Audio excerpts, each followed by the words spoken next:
Huh. It got the last part. Interesting. Hi. How bad do I don't want to know how bad I sound. Oh my goodness, it's here! How did you get a heart? Why do you have a heart now? Hi? Hello? Hi. Oh goodness, okay. So I couldn't fix the mic issue, which I don't know what I sound like. It's not like I can hear myself, but... Getting new mics. Should be just for today. Ooh, continue option. We were in the middle of something, I think. Your Twitch inbox had a notification. Huh. I don't want a heart. I'm not gonna get a heart. What would I do with a heart? No, no, no. Since you shared a clip in February. Oh, it's a clip thing. Does that mean Wild could technically also get one? After flying clear across the Atlantic, we finally found ourselves in ye old London. Oh, the flashing lights, I forgot about that. Nick was stuck working right up to when he left. So he's kinda tired, but I'm pumped and ready to get my sightseeing on. Even though he said he was only here for the attorney exchange thing and wouldn't have to appear in court, we still ended up in court. And Nick said I'm the one that would jinx us. Looks like we'll be defending Estella. Alright, ready and raring to go. Oh, is that, what was her name? Maya? Narrating?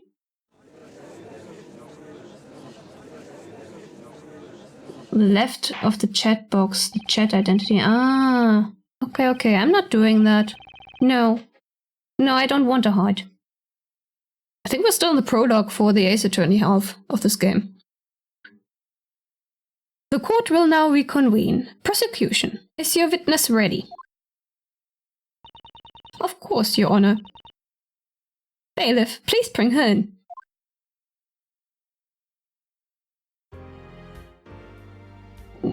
Wow. Ooh. Hot. It's been 3,000 years. Oh yeah, you said that earlier. Well, I'm back. I don't know how regularly I can stream the next few weeks, to be honest. It depends a lot on appointments for looking at apartments and shit. But I'll do my best, you know? Witness, state your name and occupation. My name is Olivia Aldente. Why? What is up with these names? Don't say bad names, it's Layton. Bad words. Penguin. Penguin. This is already me holding back. What more do you want me to do? Also, I think PG-13 is allowed to a limited amount of words. It's not like shit is a bad word, you know?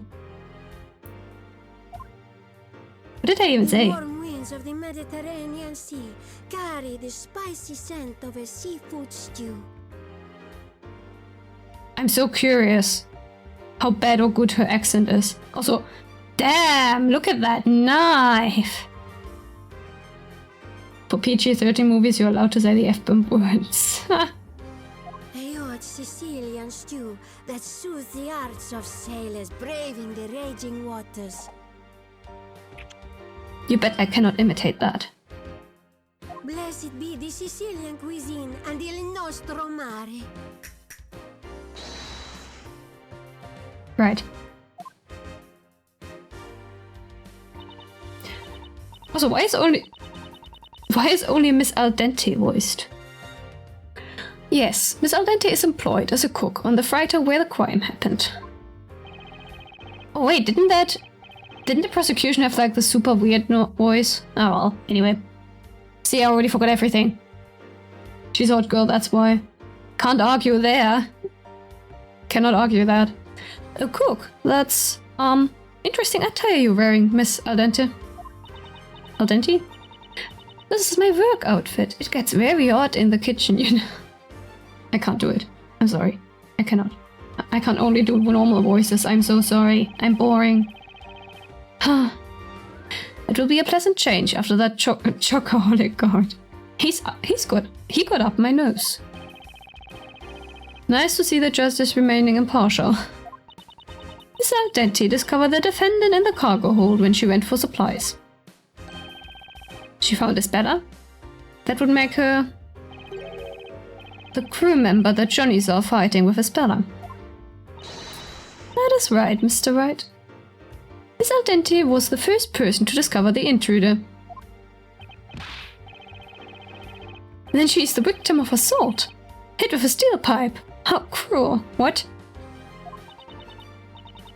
Oh, well, she looks pretty healthy. If I'd only had my precious kitchen knife with me at the time. What?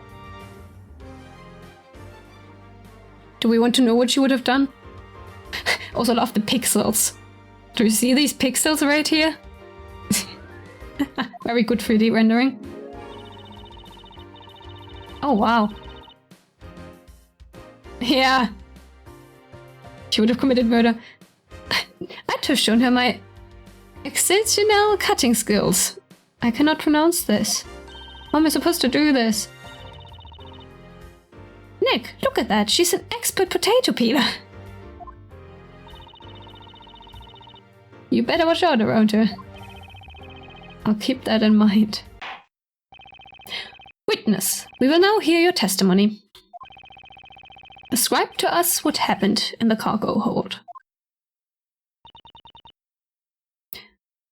Certamente. Gladly. She got... Look at that. Look at... Damn! Ah, there's a text box. Shush!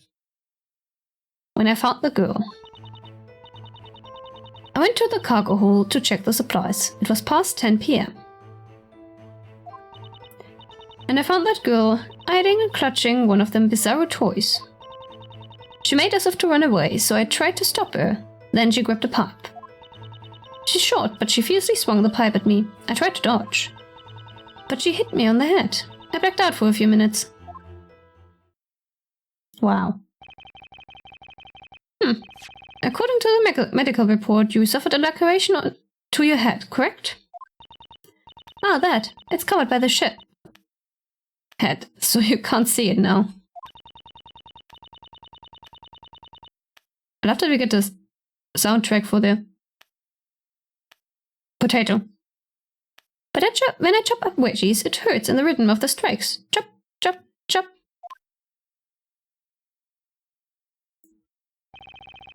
That sounds most terrible, Miss Al Dente. I should have been more careful, but she looked like a little piccola girl. What's a piccola girl? Olivia's much taller than Isabella. Yeah, Isabella's about the same size as you.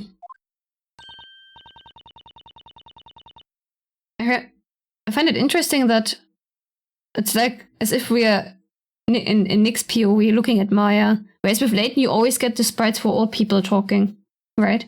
But this is more of a like sort of first person POV. I may be short, but I'm well proportioned, and that's what matters. Of course it is. Your Honor, the prosecution would like to present the decisive evidence that proves the defendant's guilt. Is Maya only 4'2"? What is that in centimeters?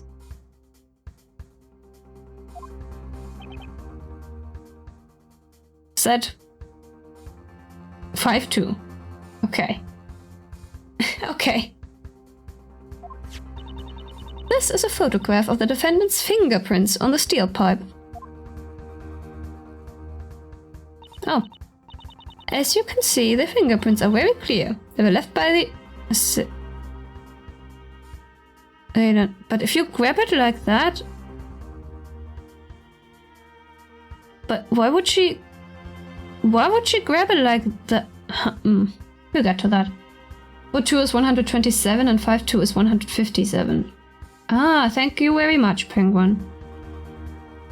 Okay. So she's taller than demon me and shorter than fake human me. Good to know.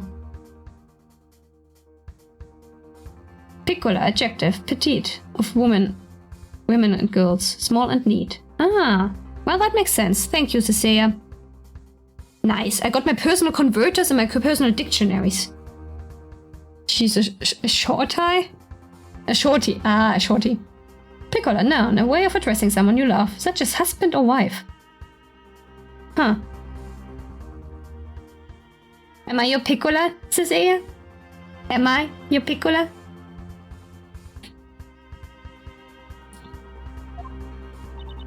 They have already been examined and found to be those of the defendant. The heck? Why is Twitch of the opinion that gay is a word that needs to be censored? It's fine, Penguin, I allowed it. Goodness. Twitch is homophobic. Toffee is our piccola. Yeah, that makes sense.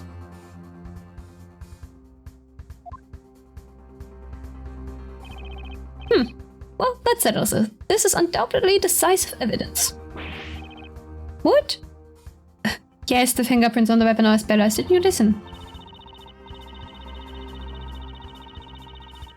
Just to put your inquisitive mind at peace, Mr. Wright, there were no other fingerprints.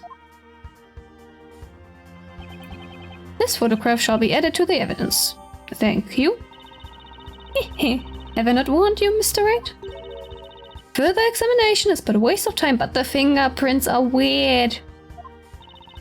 Nick, what do we do? This evidence clearly points to a speller. We are pleading that Isabella not guilty. And if she's innocent, then this witness is lying. All we need to do is expose that lie. But the pretty lady, she's... Nick, you can't do that to a hot and pretty lady like that. The defense may cross-examine the witness. Alright.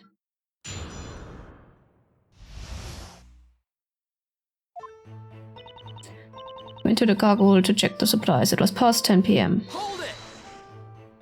He can and he will do that to the pretty lady.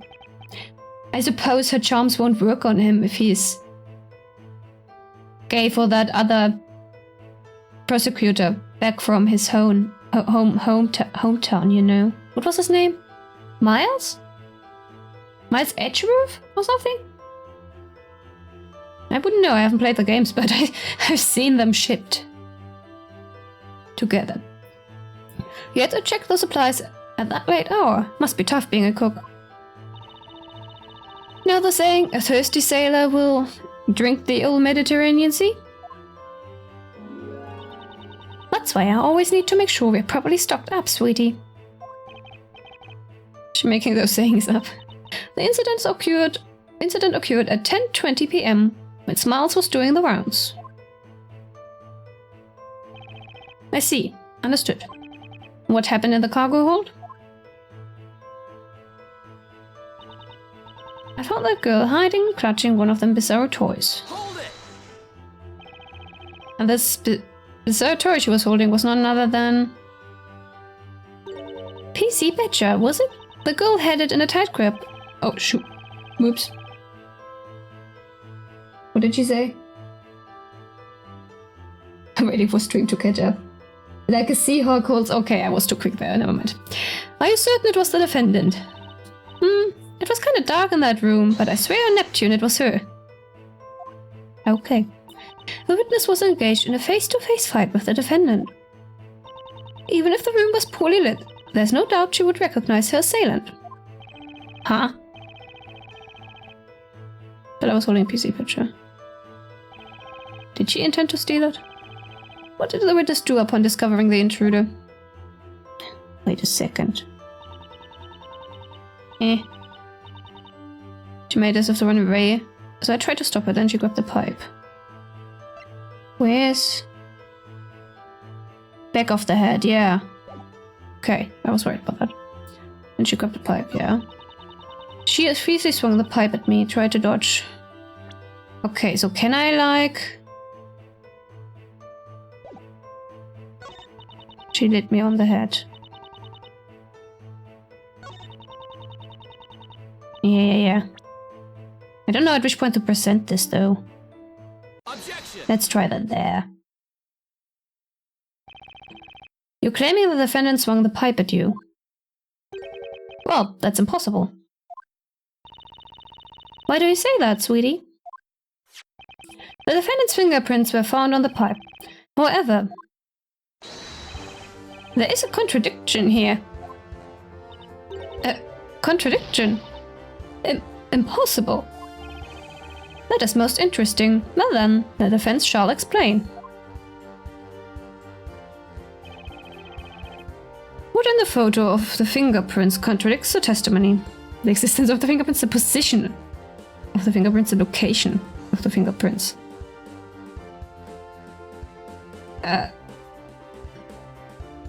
What's the difference between position and... Oh, I didn't mean to click that. And location. Isn't that the same? Oh, position? According to the witness testimony, the defendant held the pipe like this.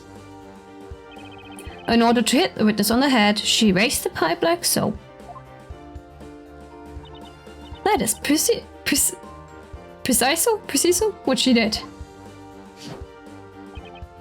Hello! Hi! Long time. Another one with a heart. Everyone's having hearts now. Goodness. And then she struck from above. But here's the problem. Think about the fingerprints that she would have left had she done just that. What are you getting at, Mr. Wright? Look closely at the way I'm holding the pipe. Yeah, I saw that immediately. Ha ha ha! Because I'm a genius. Definitely. No, it was obvious. It was obvious. In this situation, the fingerprints would look like this. The thumb is above the other fingers. Are you doubting me, Wild? Indeed, there's no doubt about it. Well, I was wondering about the position versus... What was the other one? Location. But I suppose... anyway. Now take a look at the fingerprints that were actually left on the pipe. But there's video evidence that I noticed it the moment they showed us the picture, Wild. Which was way early. The thumb. Yeah, it's below the other fingers, yes. What? Say what? That's right. Miss Al Dente. What is it? The defendant attacked you as you described. The fingerprints would have been the other way around, which means... something's not right with your testimony. Ah. Oh well. Well, well, well. Order, order. What is the meaning of this? These fingerprints were submitted as a decisive evidence. How come this contradiction was not brought to light before? No. Miss Al Dente, what do you have to say about this? But... Okay. There's a shrimp. Look at the shrimp. It's a shrimp. Excuse me, Miss Al Dente. Know how to bring out the full sweetness of a sweet potato. Huh? You use a pinch of salt. Interesting, right? Use salt to make something taste sweeter. This looks so wacky. With the knife. The knife just doesn't fit the rest. And why are these all so slow? Look at how slow they are. Anyway. I'm not following. I remembered now. It was the other way around, as you'd expected. I'm sorry, I got a bit confused. You'd normally hold a pipe like that. But she's so small and the pipe's heavy, she held it the other way. the other way. Not like this. She held it in this way. They just have a pipe. Is that the original pipe or is it just a random pipe they brought in? Are we committing brutal pipe murder now? By the way, chat. I was on voice chat with Cecilia yesterday. And she committed brutal pipe murder while I was on voice chat with her. Don't tell anyone. Objection! But you testified that she fiercely swung the pipe at you. I'm telling you I got confused. Olivia's sorry, okay? How could you mistake the way she held the pipe as she was right in front of you? You did what? No, nothing happened. Cecilia's innocent. There I was, just reading a chapter to her. And suddenly, brutal pipe murder noises. Oh, why don't you go for a neck? What does it matter if she held it one way or another? Your size difference? You wouldn't call it a slightly salted sweet potato. You wouldn't call a slightly salted sweet potato a salted potato, because it's still a sweet potato, no matter what you add to it. The witness probably has a point, doesn't she, Mr. Wright? No. So the defendant attacked the witness holding the pipe backhanded. It seems a bit unnatural, but it does make sense, I suppose. Indeed it does, Your Honor. There is no problem with this evidence, after all. Does the defense agree? No. If I agree there are no problems with this evidence, we'll be one step away from losing this case. There's gotta be a contradiction somewhere in that fishy testimony. Does Bella have hit Olivia holding the pipe backhanded? No. Objection!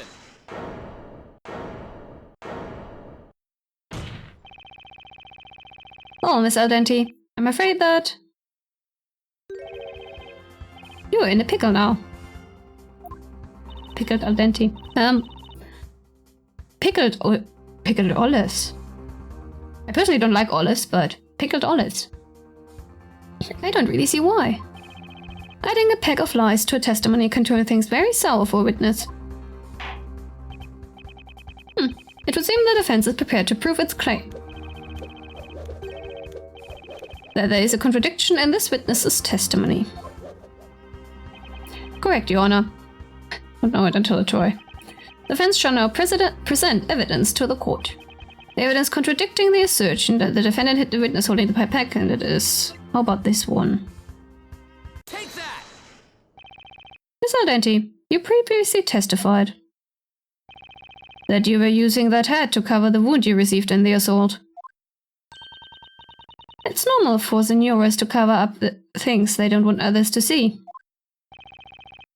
That's not all. You also described the defendant as little, if you recall. That is to say, Miss Candabella is, at the very least, shorter than you.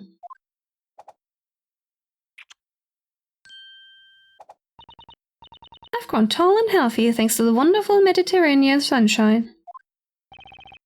Let me ask you then, how did a girl shorter than you, holding a heavy pipe backhanded, manage to land a blow to the back of your head? I'd say it's impossible.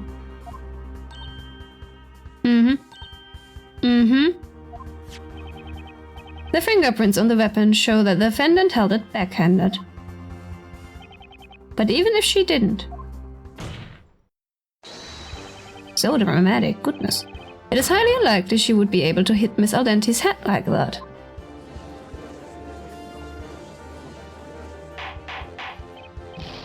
Order! I will have order! What is the defense getting at? Objection! Oh, I forgot what he sounded like, goodness. How did the... Whoever voiced this dude did a very good job at overdoing it. Even if it was highly unlikely, it cannot be proven that it was impossible. Miss Candabella's fingerprints were found on that pipe, Your Honor. Yes, you said that before. Nothing can change the fact that it was the defendant who held the weapon. Is there... But you only said fingerprints, what about blood?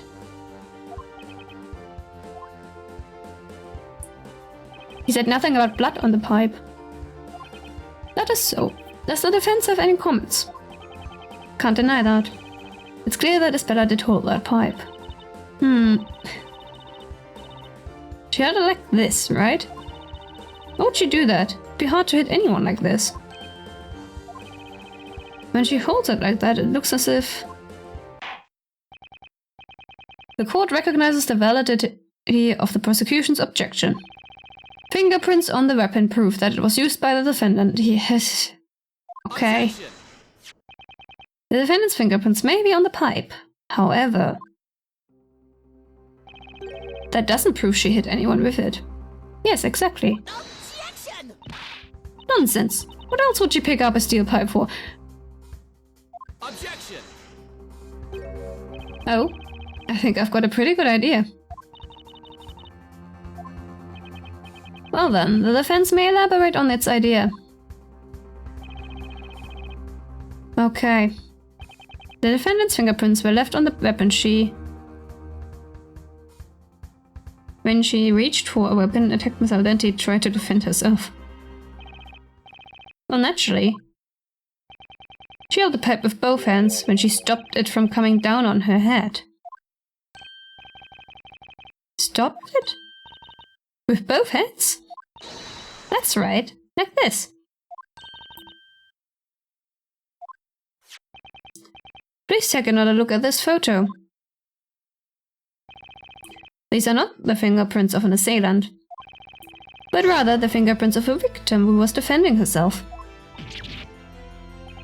Which brings us to the conclusion that Miss Cantabella didn't attack the witness. She was in fact a victim, desperately trying to defend herself.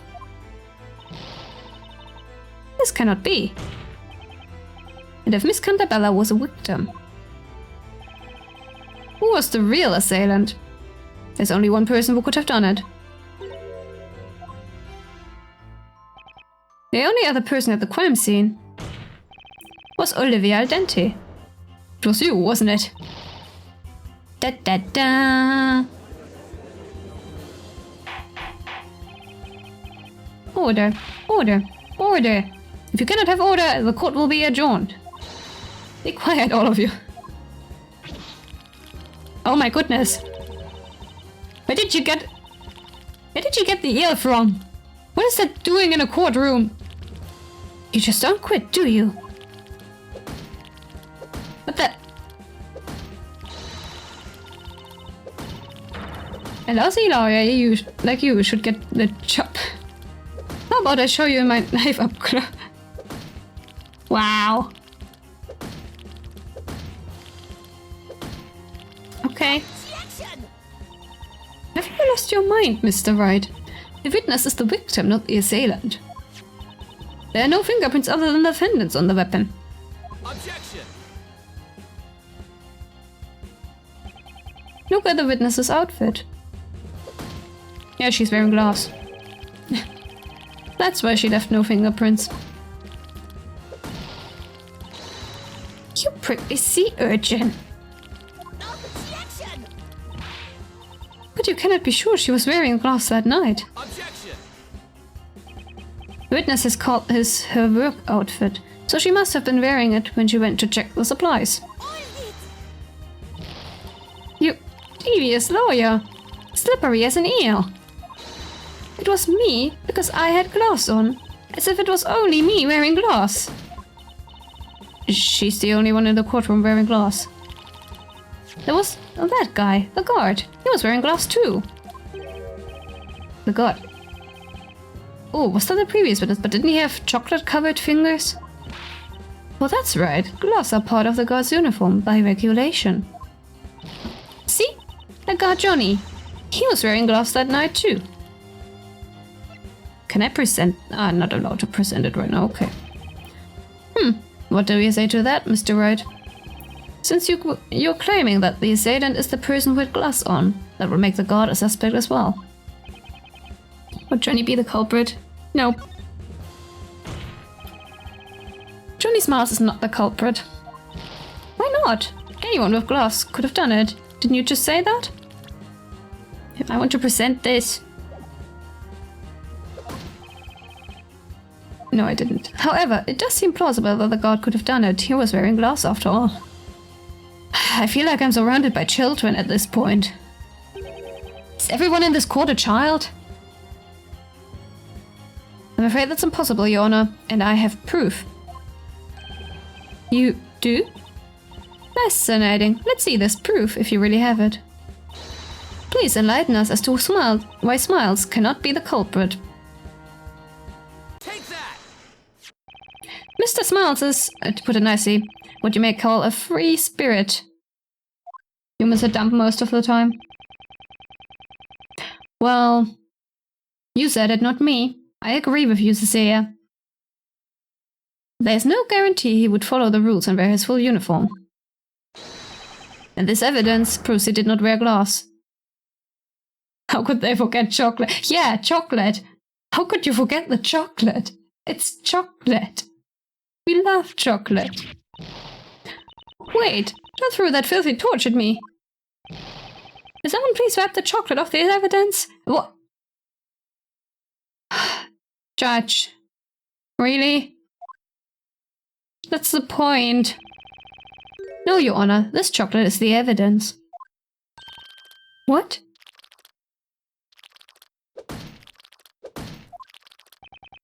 Mr. Smiles was snacking on a chocolate bar during his patrol. That's why his flashlight is in this sorry state. And covered in his chocolatey fingerprints. Therefore, we know that he didn't wear glass when patrolling the ship that night. Rule-breaking, chocolate-loving Johnny Smiles was not the culprit. What? That's ridiculous. It's too silly. Well, Objection! Your Honor, the defense has merely pointed out a possibility. To call this witness a criminal without actual evidence against her is preposterous. Objection! The prosecution's duty is to clear what doubts there may be regarding the defendant's guilt. And I have demonstrated that there is, at the very least, a possibility that the witness is not telling the truth. Objection! At the very least, Isabella Candavella is not innocent. As corroborated by PC Betcher. The toy that she attempted to steal. What was that? Did Olivia just freeze for a second? Prosecutor Flinch explained to the court about this toy, this new piece of evidence. This is the stuffed toy the defendant tried to steal that night. One of its legs would appear to be missing. The poor thing. This mishap befell PC Betcher as the witness and defendant were fighting. The captain of the freighter reported the damage after the defendant's arrest. So this is the stuffed animal. Sure. I see. The court would like to hear the witness's testimony regarding this evidence. Witness, your testimony.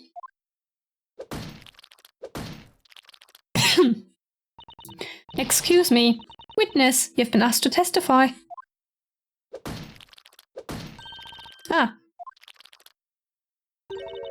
I'm so very sorry. Got a little upset from all these accusations. I'm not used to this, to being called a liar. Yes, it's only natural. Don't worry about that. It's all that slimy attorney's fault. Why do I feel like an eel on a chopping board? Well, why do you? Why? Mr. Wright, why do you? The witness will now testify. Tell us how you retrieved this toy from the defendant. Gladly. O il nostro mare. I wonder what she's saying. I don't get it. Yeah, well, I get like maybe 50% of what she's saying. Make sure this is the last time she said it. Okay. Is mare not the ocean? La mer. I wrestled this toy back from the thief and then gave it to the police. When I found that girl, I thought I couldn't let her get away with our precious cargo. Naturalmente. She's starting to remind me of the tourist from Layton, with the only difference that she's only using one language. I had to get that toy back from her first. Its neck got ripped off though. But there's no way I could have attacked her with the pipe. I was holding the toy in one hand. Huh? Huh. I don't remember much about when I was hit. But I got the toy back at least. Okay. I see. What a commendable attitude, going to such lengths to protect the cargo. Pavel, he's cool. Yeah. I can't pronounce half of what he's saying, but he's a really fun guy. That's true. I may not be a security guard, but I do what it takes for the sake of our ship. I got Pirates of the Caribbean flashbacks for a second there. What was it? Davy Jones' crew? Was like for the ship, for the crew or something? I don't remember. It's been too long. Didn't do much good in the end. PC Badger is way too damaged to be sold. These lovely little toys are made at a workshop in London. We transport them down the River Thames, distributing them to children as we go. Didn't she call them Bizarro toys earlier? Now they're suddenly cute? And what about fingerprints on this toy? It's a soft toy after all, so no usable fingerprints were found. Well, that is unfortunate. Regardless, the court accepts it into evidence. Okay. The defense may now cross-examine the witness.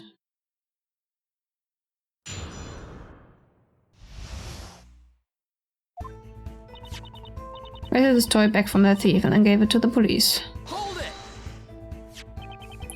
When you enter the cargo hold, Isabella had the stuffed animal. Naturalmente, I caught her red-handed. She was trying to steal it, I'm telling you. To be honest, it doesn't sound like she's lying. But is Isabella really a thief? We can't be sure about it. Just picking something up doesn't make you a thief anyway. Something else in her testimony is on my mind right now. Right. I found that girl. I thought I couldn't let her get away with our precious cargo. Naturalmente, I had to get the toy back from her first. That got caught after. Who's Isabella? Okay, so in the first prologue, in the Layton part, Layton and Luke met a girl called Isabella, who apparently came from a storybook or something? A story? I don't know, and there were witches involved. Cecilia is the culprit. Got the line all. And they put her on a ship to save her from the witches. And now we're in the second prologue, the Phoenix Wright part, where apparently Isabella is accused of being a thief and having physically assaulted with a steel pipe this woman, and we're trying to prove her innocence. It's all very fishy. Cecilia, those witches had your color and all. It must have been you. We have confirmation, we have evidence. There's no way I could have attacked her with the pipe. It's holding the toy in one hand. I'm still trying to get used to the Phoenix Wright gameplay. Stuffed animal that got ripped off when you were fighting. Yeah, it came off easier than the shell of a freshly boiled lobster. Let's see. This thing does seem kind of flimsy. Stop picking on PC Badger. He may be a plushie, but that's no reason to make fun of him. Ah, she has a different name. Okay, I see. I wouldn't know. Interesting. I mean, some of these names are very on the nose, so localizing them makes sense. It's not made very well though. It looks like it might just come apart if you pull it a bit. I ripped it out of the girl's hands and kept it with me until the police came. Yes, okay. Hold it! So you didn't hit the defender with this steel pipe. Aren't you forgetting who's the victim here, sweetie? I am. And I didn't strike myself with that pipe. Aren't you getting things backwards?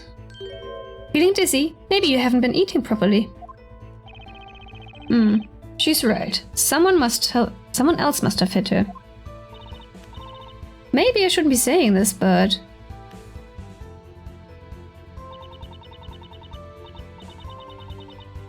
I don't remember much about when I was hit, but I got the toy back at least. I'm gonna drink some water.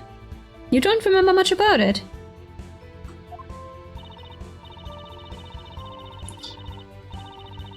Good water. Everyone should hydrate. Very important. Drink some good water. Water. A bottle of water. Yeah, the room was dark because only the emergency light was on. Huh? Why is the... But if she's checking the cargo, why is the light not on? What? Why didn't she turn on the light for... Okay, fine. Definitely no one else in that room, only me and that little girl. So it had to be her that hit me.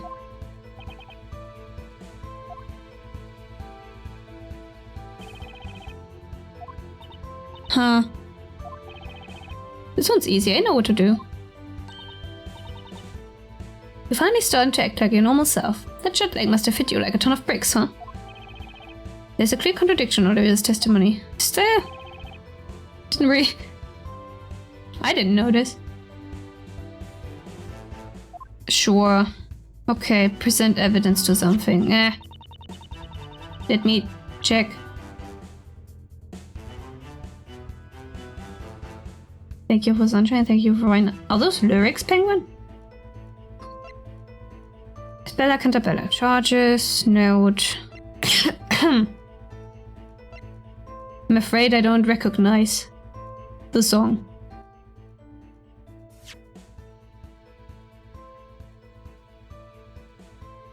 There's a lot of toys here.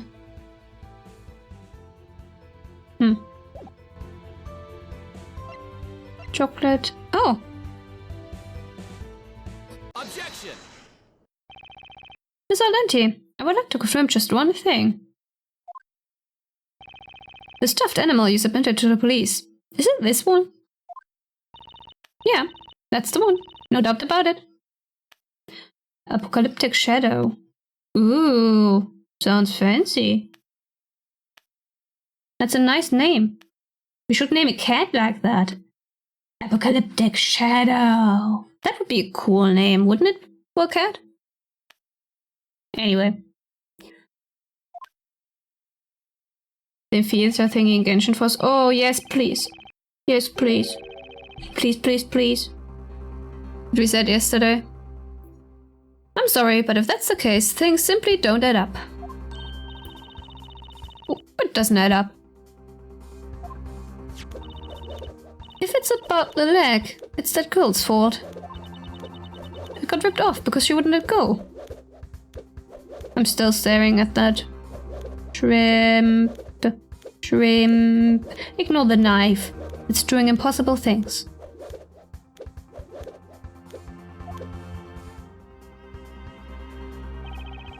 The problem is not something that's missing from this stuffed animal. On the contrary, it's something that shouldn't be there in the first place. Something that shouldn't be there. And that is, of course, this item. This is the final piece of evidence received from the guard, Mr. Smiles. When I seized the girl at the crime scene, she was clasping this in her hand. She didn't even seem to notice. Thanks to see us playing Honkai Star Rail right now. What will that be? It would appear to be PC Badger's tag, Your Honor. Strange, isn't it? Something was definitely ripped off this plushie. But it wasn't its leg, it was the tag. Oh, she got out the ear again. You noticed it too, didn't you, Miss Aldenti? That this is the stuffed animal that Miss Cantabella was holding when you found her. Then why is the tag still on it? This is ridiculous. What are we doing? Why are we doing this? Where's my Layton? I wanna go back to my Layton. Give me my puzzles. I just want puzzles. Hey, you tasteless looking prosecutor over there. Yes? What's this about a tag? You didn't tell me anything about that. What? Uh-huh.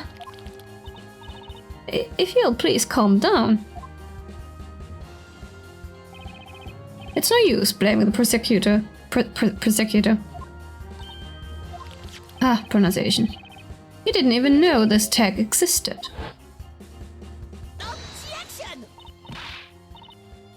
Witness, I had not been informed of such evidence. If you had this in your possession, why didn't you hand it in to the police? Sorry, Mr. Prosecutor. I'm an expert at what I do. And my expert advice to myself was that I'd better keep this as my secret weapon.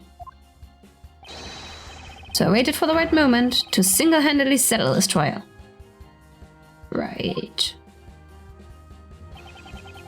Press X to doubt. For better or worse, this tag's existence has only recently come to light. Neither the prosecution nor you, Your Honor, knew about it before this trial. Ah! But then, why is there a tag on this toy? How come this toy has a tag? The answer is simple. There is a tag on this stuffed animal, because the toy was swapped, she took a wrong toy. Well, most likely. So then she took a different plushie, by mistake. What? Took a different one? The toys all looked the same, so she ended up picking the wrong one. Objection!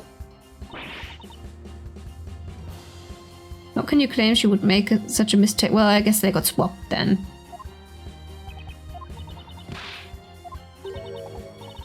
You say, how about we hang a useless attorney tag on your neck, darling? Ah.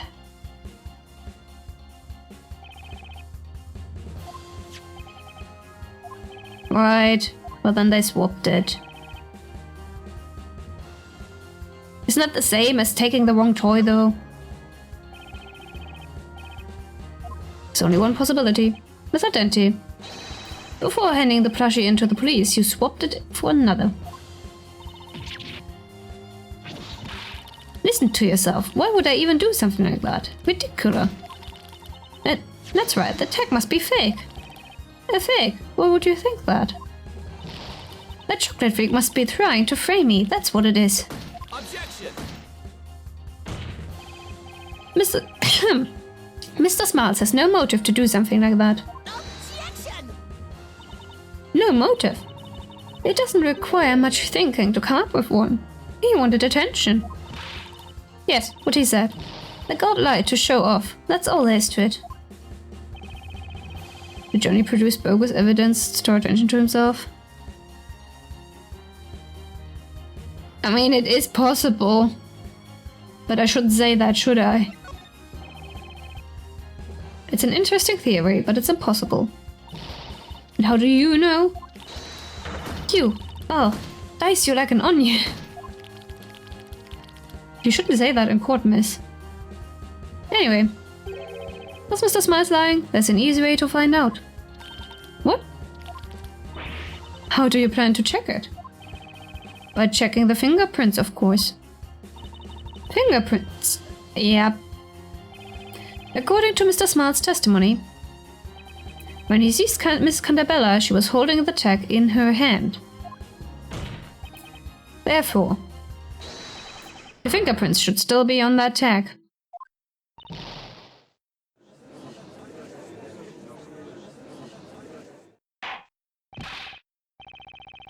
Bailiff, have this evidence investigated immediately. That was awesome, Nick. We've almost got her now. I still feel like I'm surrounded by children, but okay, yes, of course. Mr. Flinch, I have a question for you. What is it? When you searched the crime scene, did you find a toy without a tag? Well, Mr. Flinch, did you? No. We, Considering the circumstances, it did not seem necessary to investigate quite so thoroughly. Sure. But at the very least, I can tell you that all the toys in the crate had tags on. Excuse me, Your Honor. What is it, Mr. Wright? It appears no stuffed animal was found without a tag. Which means that it may still be hidden at the crime scene. Ah. Your Honor, the defense requests that the ship be searched thoroughly this time. Send the forensic teams there immediately. You're requesting another search? What? Surely you can't be serious. Whether the toy was swapped or not, it doesn't matter in the least. They are all the same. Any of them will do just fine. That's exactly why it's important. All these plushies are the same. There's no need to swap one for another. And yet... why is the witness getting so worked up about it? That's just... I had a feeling that there was something odd about this case. A stolen stuffed animal, and an assault connected to it. Dramatic. There had to be more to it. There had to be another crime under the surface. Nick! This is it. What should I do? Your Honor, the defense insists on a search. Should a plushie without a tag be found on the ship, then there's a strong possibility that this case will be resolved. Objection! Ah! Sorry. Ugh. Oh my gosh. Where did the fish come from? You can't! No, you can't search it again! You just can't! Witness. Miss Al Dente. Why did you swap the stuffed animal? And why are you so afraid of having the ship searched? PC Badger holds all the answers. Fish. I say, Mr. Wright. Could it be that you already know the reason behind the swap? Of course, I don't have any definite proof. But when it comes to pointing out a possibility, I might have something. Very well then, let's see some evidence. Do you have any evidence that would explain why Miss Al Dente is against the search?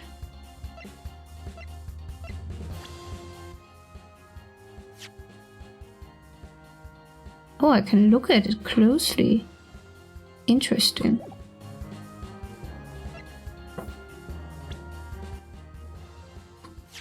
Yes, okay. Tag torn. Used to patrol covered in. Take that! How's that? He may end up quite a... Guess this is not it. What a fool he was. Where did it go, that big tuna? Looks like I chose the wrong thing. We got this far. We can't let her give us the zip now. I don't know what's going on, okay? What do you want from me, game? Is it not in the picture?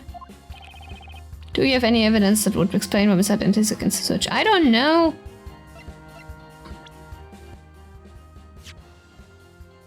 There are toys in here. Read the newspaper. There's a newspaper? Oh, there's a newspaper. Jewel thieves. Oh! Take that! Thank you. Thank you. Much appreciated. Completely forgot about the newspaper. Didn't even see that. There's a certain article in this newspaper. Elusive jewel thieves at large in London. Scotland Yard on red alert. Oh, but robbery. I have heard about it, of course. How was I meant to connect that? No, I've never played this one. I have never played any Phoenix Wright games before. Must say I'm not actually a fan so far. Although Penguin said I can disable the flashing lights at least. And the others. So that's something. A group of thieves robbed a jewelry shop and made away with about 50 pieces of jewelry. Many extremely valuable stones were stolen as well. Scotland Yard's under great pressure to find them. All packages sent out from London are being scrutinized by the police. And what does this have to do with our case? Nothing. I beg to differ. We'll get back to Layton eventually. Maybe? Potentially? Depends on the new game. Because I must admit, I really don't like the 3D games, the 3DS games. I really...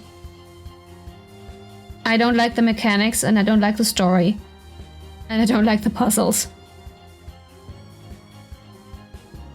The jewel theft took place in London.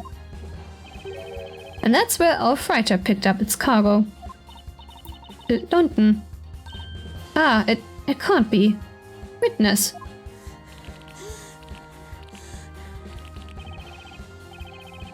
That night, you discover the defendant in the cargo hold.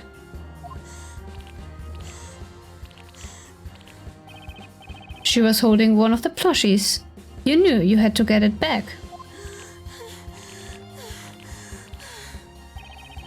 You had to get it back at all costs, but why go so far for a mere plushie?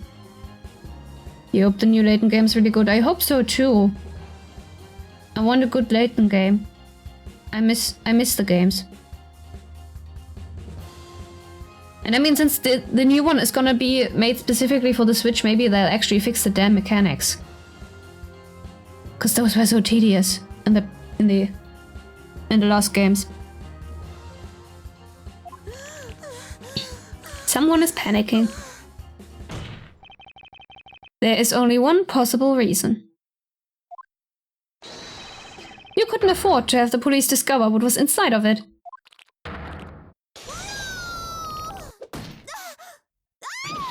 What the?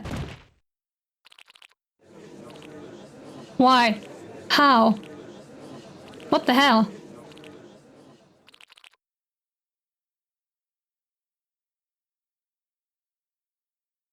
Who allowed a fish in there? We've just received a report from the team investigating the crime scene. This toy was hidden between a storage unit and a pipe. Ah. The toy has been cut open and the contents examined. And this was found inside. A pink diamond worth approximately £100,000. We've also received a report from the crime lab. The defendant's fingerprints have been found on the tag. Do you have anything to say, Miss Aldenti? Lane's mystery journey was awful. That was the one with the daughter, right? Like, I started it. I borrowed it from Cecilia, who had the Switch version, and I didn't get very far into it because the mechanics kept tripping me up and I didn't like it. I lost, didn't I? So you are... Yeah, I'm one of them. I'm one of the jewel thieves. My role was to get the loot out of London. The police never check the regular shipments from that workshop. We decided to take advantage of that blind spot.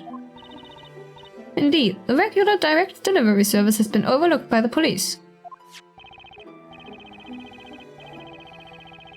Lane's mystery journey is targeted at far younger kids. I mean, I'm always unsure what Layton generally is targeted at, because it feels like it's a kids game, but then they pull really hard puzzles and storylines that make no sense for younger audiences. It's too easy. I don't know. Like I said, I never got past... The game mechanics for the Switch were awful. They were awful. Which... It was originally a 3DS game, right? So I suppose they just didn't put enough effort into reworking it for the Switch. But I don't know. I'm keeping my hopes up for the new one. But we will have to patiently wait and see. Yeah. Possibly because that workshop produces the very mascots representing the police. The other crew had nothing to do with it. I used their ship, that's all. It was you who hid the jewel inside the plushies. Have I ever mentioned that in winter the air is very dry because of the radiators? I don't like it. Yeah. Anyway. There was one jewel in each toy. I was carrying them away, one by one. The defendant happened to pick one of those toys up.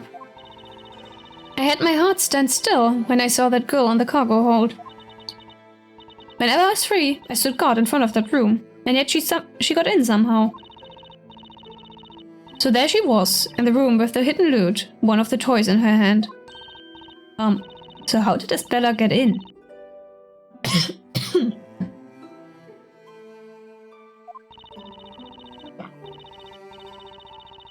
I don't know if she was trying to steal the toy or what, but I just had to get it back from her, no matter the cost. Then I handed in a different toy. I made it look like it was ripped in the fight. It would have been over for me if the police had found any of the jewels.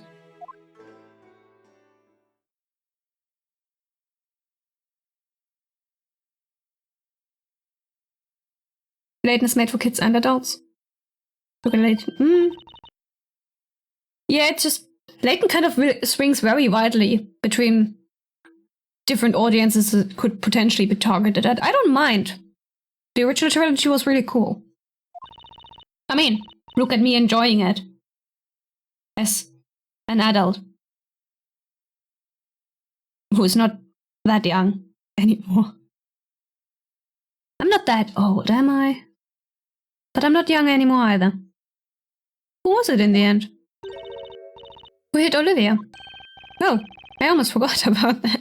At first, I thought it must have been that little girl that hit me. But now I don't know. You don't know? No one else was supposed to be in that room. But what if there was someone in the shadows? Some mischievous person. She's still carrying the knife. In the darkness. That shouldn't be allowed in court.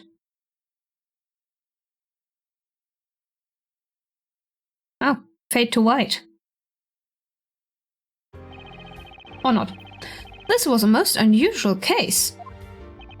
It cannot be said that all mysteries have been resolved, but it has become clear that Miss Cantabella is innocent. Oh, thank goodness, finally. Well then, Mr. Wright. Yes, Your Honor. It would seem that I owe you thanks for helping us see the truth. No need to thank me, Your Honor. I was just doing my job, like I always do. Is that really the smartest thing you could come up with? And Mr. Flinch. Yes, Your Honor. This trial was part of the Legal League of Attorneys exchange program, wasn't it? May this trial serve as a lesson for you too. Is that understood? Ooh. It is as you say, Your Honor. Don't look, don't look, don't look, don't look! Without my glasses, I can't see, and I don't want to be seen. Where are you? Where are you? Where are you? Where are you? What the hell? In the Phoenix Wright games, one of the lawyers hits people with a whip. A law is allowed in their courtrooms. Oh, I guess I'm just supposed to not question it. Goodness gracious. I don't know. Something about the Phoenix Wright part of this game, which I'm assuming is just Phoenix Wright in general, it's a bit too much over the top for me, I think. Not guilty. You don't say.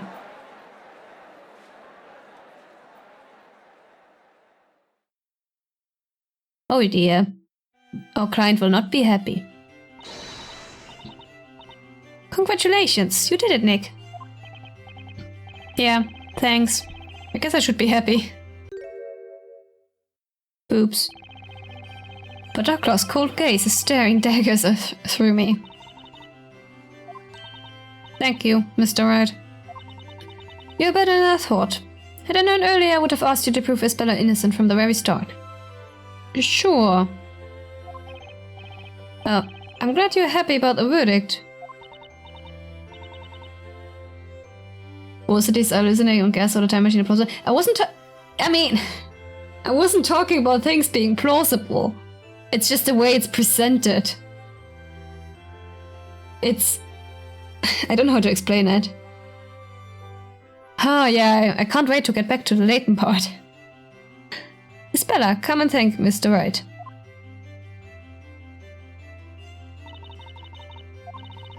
Thank you, Mr. Wright. Glad I could help. Hey, Isabella. What's that big book you got there? Oh, please forgive her. She's a bit shy, you see. She's very fond of books. At any rate, now Isabella can return to her peaceful life at our boarding school. And it's all thanks to your hard work, Mr. Wright. How weird. How very weird. Now, please excuse us. We have some formalities to attend to. Oh, yes, of course. Mr. Wright, you were truly outstanding in that courtroom today. Farewell.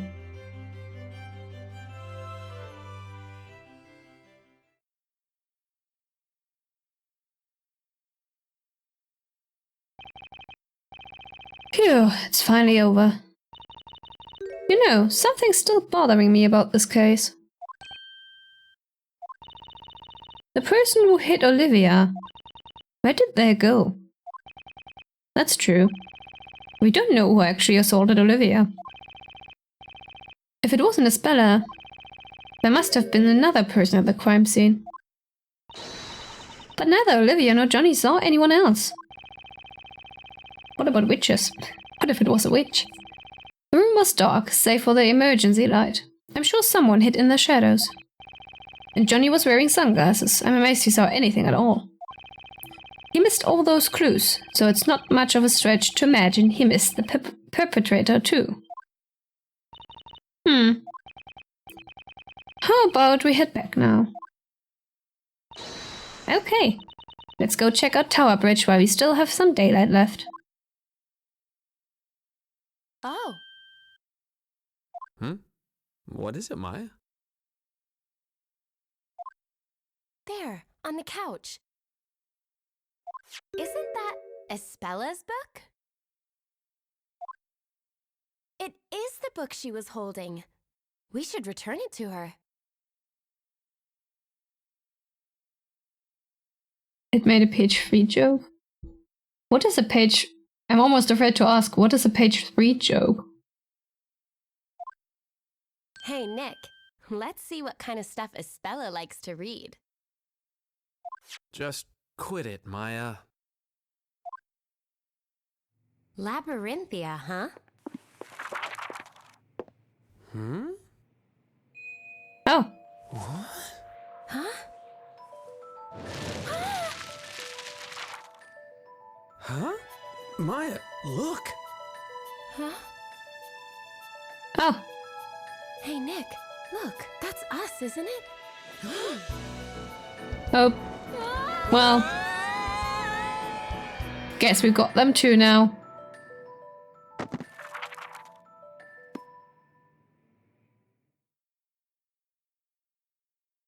To be continued. So I guess we now switch back to Layton?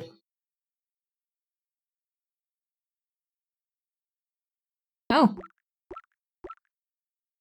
Okay. Interesting. Yes, of course I want to save. I love saving.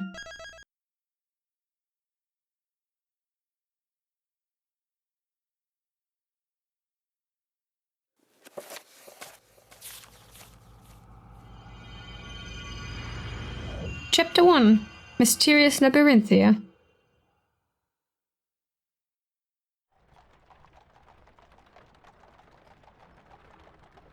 Luke.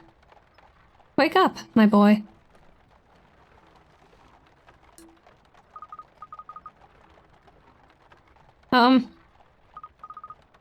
Professor? Good, I'm glad to see you awake. Oh, yeah, glad to be back. Are you feeling alright? Yeah, I'm fine. A bit drowsy though. I guess I just fell asleep all of a sudden. Ah. Wait, now I remember. Professor, what happened with the witches? And where exactly are we? Well, Luke, I've only just woken up myself. We've been here in this horse-drawn wagon since I awoke. How did we end up asleep in a wagon? That is something we must now find out. First of all, where are we? And secondly, where are we being taken? There's another passenger over there. Let's start by asking her. Good thinking, Professor.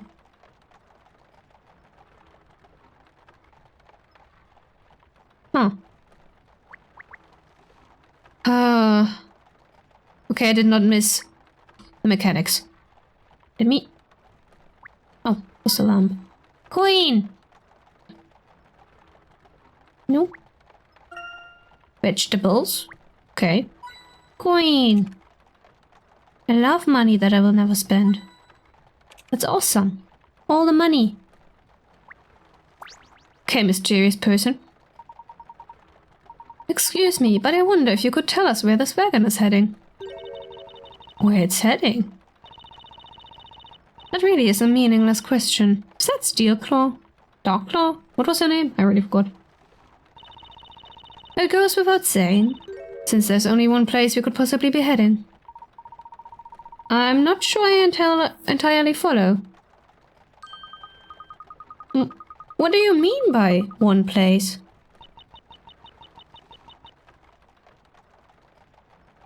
Topless women in newspaper? Oh.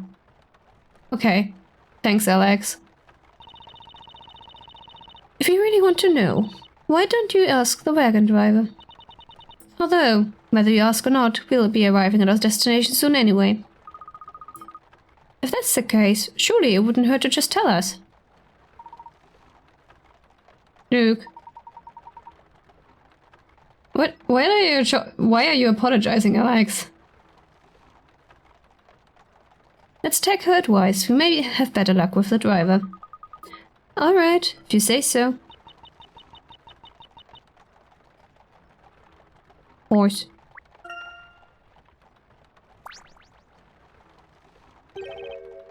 Hee hee, so you finally woke up, did you? Not suspicious at all. I was wondering what to do with you both. I was starting to think you'd never wake up. Excuse me, but where is it that we are going? Me, oh my, you didn't get into this wagon without knowing where it's headed, did you? Well, in truth, we only just became aware that we were in here. Until just a moment ago, we were at Tower Bridge in London. I'm afraid we have no recollection of having boarded this wagon. Hee, you certainly say the strangest things. You're both still half asleep, aren't you? Half asleep? Of course not. As far as I remember, you've both been in this wagon from the very start. There's no way that's right. And besides... Now, don't get so worked up, Sonny. You'll upset the other passengers. I know nothing about the two of you, except from what I've seen. My job is just to carry my passengers to that town. A town, you say? You should mention naughty topics? I mean, it's not like you explicitly said it out loud. It's fine. Well, looky here. It's just come into sight. Why not take a peek out,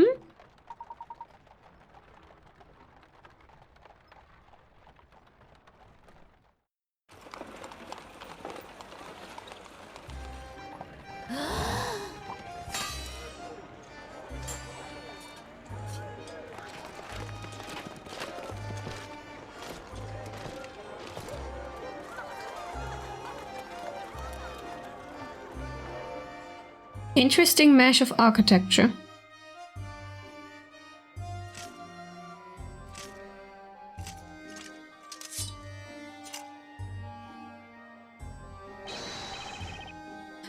Captain, all present and accounted for, sir. Ahem. I want you to keep it in mind, man, that the peace of this town is in your hands. Never forget that no matter what happens, the people look to you to keep the peace. We proud knights of the Order will always protect the people. Yes, sir. For honor and glory. Honor! Captain. What can I do for you, my little ones? We need to add 2 letters here. Cecilia. And Petal. I want to join the Order of Knights and patrol the streets like you. Aha, that's an upstanding ambition, lad. Perhaps when you're a little bigger. Yes, sir. I'll do my very best to grow up as soon as I can, sir. I like your spirit, young man. Be seeing you. Oh, you look so pleased with yourself. You don't really think a weakling like you could join the Order of Knights, do you? Hey, that's not a nice thing to say. Every boy wants to be a knight. Oh, what? Oh, gosh. I'm not singing that. I refuse. No, I'm not singing. Oh, what can he do for one as sweet as you, this bardly bard called Barley? Could you sing me a little song? Something romantic to melt my heart. What? Romantic? Sing? No. You don't want that. Your ears will be bleeding. No one wants to hear me sing. Besides, I don't even have the melody to sing to. Oh, fair maiden, the pleasure is mine. A worthy song for love such as thine. Oh, the love in your heart and the love in your head is full and warm, like freshly baked bread. Sweet. Please, they say. No. No, I can't do that to you people. Professor, look at those people over there. They're all wearing period costumes. Never seen that in London. You're right, Luke. This town would appear to resemble the one we saw pictured in that book. Oh, your DPS died, Cecilia. You poor thing.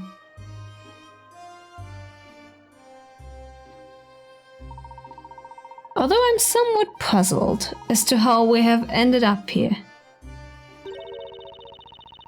There's nothing strange about any of this. Ah, you're the passenger from the wagon. The fact that we are here now is a predetermined turn of events. What do you mean? We are just brought here from outside. This outside of which you speak. Just what exactly are you referring to? Huh? I mean London, of course. Mr. Sunday, Miss Foxlady, and Miss... What? Here? Or continuing with Wright. Okay. Healer. Ah. For a second I thought you meant, what was her name? Herta? But no, Healer. The witch was called Herta, wasn't she? Or at least written like that. There is no such place, nor is there any such thing as an outside. Not here. Not in Labyrinthia. Labyrinthia? What? You mean this is really Labyrinthia? Even so, that doesn't mean that London doesn't exist. If we went back the way we came, we'd be bound to come across it eventually. Oh, Luke. If you don't believe me, then why don't you take a look with your own eyes? Huh? Professor, the gate is gone. The Herta was in the first fight, in the second fight, because all endgame content requires 2 full teams of 4 characters. Ah. Right. Good luck, Cecilia. The gate we came through was right behind us, wasn't it? Yes, it certainly was. So if that's the case, why does no one around here seem surprised? Seeing such a big gate disappear like that.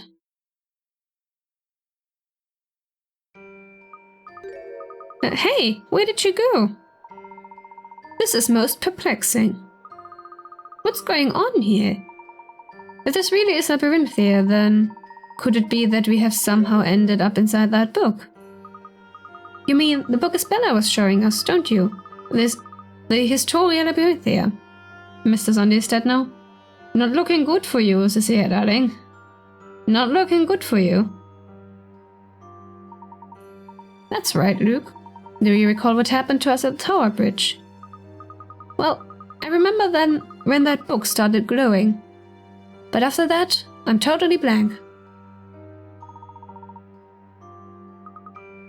Professor, you don't think we've somehow been pulled inside that book, do you? It's a bit early to be drawing conclusions just yet, my boy. There are quite a few people around here. Let's start off by asking a few questions. Okay, let me actually save. You managed 1 star. Congratulations. Well done, I guess.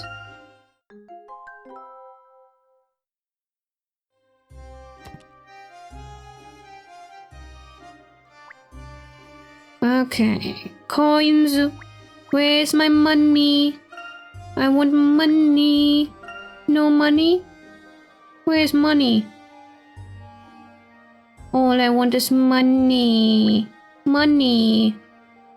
No money for us. Alright, ooh. Puzzle time. You finished patrolling this area then? Yes, sir. Nothing to report at present, sir. You must be even more on our guard than usual today. Yes, sir. Oh, by the way, Captain. Yes? I don't mean to alarm you, but there appears to be a couple of unusual characters approaching our vicinity, sir. What? Finally? Yeah. Hi there, you two. What business do you have with the Order of Knights? Oh, we just wanted to ask a few questions about the area. You like that in this game you can see each screen if you found all the hint coins and hidden puzzles? Huh. Didn't pay attention to that. Did the other games not do that? I mean, I know the original trilogy didn't really. It only showed you how many of the total amount of available hint coins you got. About the Order of Knights. Are you really real knights? What's that? You're not poking fun at the Order of Knights, are you? That was certainly not our intention. We were merely noting that your appearance is somewhat unusual. You're saying we're unusual, are you? Well, that's an unusual thing to say. We usually patrol Labyrinthia, doing our usual duty of keeping the usual order. Oh my gosh. Tell me what's unusual about that. If anyone's unusual here, it's you two. And if I find it quite unusual that I've never seen either of you characters before, which part of the town are you from? The usual. We just came here in the back of a wagon, through the gate over there. But then we noticed the gate has vanished. You didn't see anything, did you? Gate? What gate? But there was a gate. We just came through it from outside. Outside? No, I've been patient with you two, but nothing you say makes a lick of sense. My apologies. I'm afraid it has been a while since we've been here on the main street. And I seem to remember there having been a gate of some sort around here. But, Professor... Luke, I think it would be prudent to play along here. Outside? Never heard of it? But when are they getting their food from if there's no outside? Surely there aren't any fields and livestock in the city. Or town, or whatever it is. There's definitely something fishy about you two. Captain, I don't suppose these two are... No, I doubt that. Although they do look and act strangely. Maybe we could test them to see if they really do live here. A test? Yes. Was that a flashing light I just saw? Shoo, you have nothing... You're not supposed to be in my Layton game. Puzzle? puzzle? I know a good way of deciding whether you two are dubious characters or not. What are you... Why are there flashing lights now? What are you going to do? Well, it's very simple. If we really are upstanding members of this community, then you'll be able to solve this. Solve? Solve what? Look, it appears this town has puzzles similar to those of our own world. What are you mumbling about? Are you ready? Then here we go. Hey. Number 6. Night training. Everyone knows that here at the Order we strive for excellence. Ensuring you can properly block any attack with your shield is an integral part of maintaining a reputation. That reputation. We're not leaving here until each and every one of you shows me you can block. Show me what you got.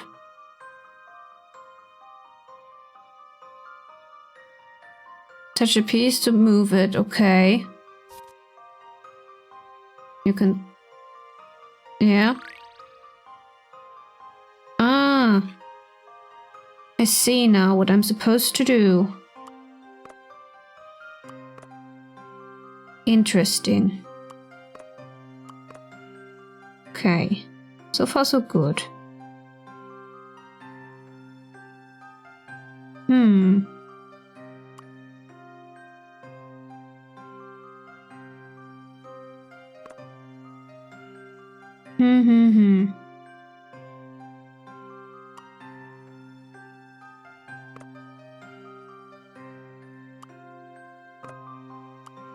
No, wait. You look like corner people.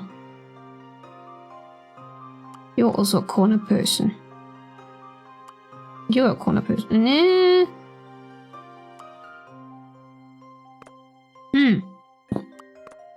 So many factors. Goodness gracious.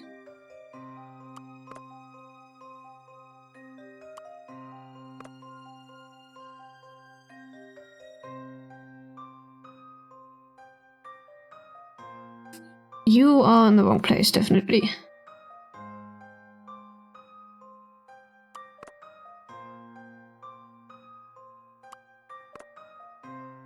How about that? He's defending. Does that look good? I think that looks good. I've already seen the answer. Yay! You should expect no less from a gentleman. Perfect form. You've done the Order proud. As for the stackers, consider yourselves training overtime until you get it right. Okay. Truly impressive puzzle solving. Of course, any member of our community could solve it. But those who can solve it with this level of insight are few and far between. You are no longer under suspicion, although I must advise you to speak and act with more caution henceforth. Today being a special day, we are on an even higher of alert than usual. It seemed a bit touch and go for a moment, but I think we've convinced him. Not only that, but it seems that puzzles are a familiar concept here. Which means that if we run into trouble, we should be able to overcome it through our usual puzzle-solving approach. That's good to know. That puzzle was a bit different to what we are used to, though. It seemed to be a puzzle rather unique to this town. Okay, it was just a puzzle, though. And all the more worth solving for it, wouldn't you say, Luke? True, right, Professor. So what's our next step? Well, my boy, first and foremost, I suggest we take a look around and investigate this town of Labyrinthia. Alright, let's do that. But where should we start? We know next to nothing about this town. That's true, Luke. Although, if you recall, we do know somebody who has been here before us. Ah, you mean Carmine, right? Precisely. It appears that Carmine was able to leave this town and return to London. However, it would also appear that he was unaware of how he managed to do so. So you mean Carmine's activities here may be our only clue to getting back? I'm afraid so, Luke. First things first, let's see if we can find any signs of his presence here. Right you are, Professor. Let's start investigating. Did you just not notice them in the prologue? Why are there flashing lights now? In the Layton, In the Layton part of the game. I don't want that. I don't want that. Get rid of it. Make it go away. Enjoy yourselves while you can. For you will no doubt soon realize the role you have been chosen to play. Okay. Sure.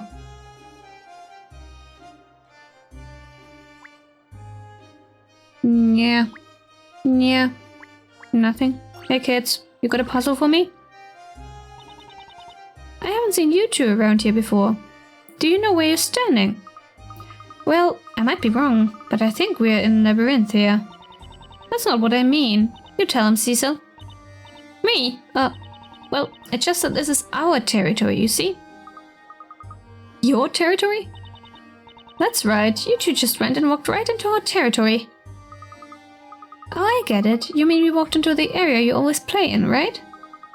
Sorry, we didn't realize. Do you mind if we join you here for a while? You heard him. What do you think? I guess that would be alright. The more the merrier, I say. Fine, here's what we'll do. If you can solve this puzzle, then you can stick around. It's our initiation test. Alright.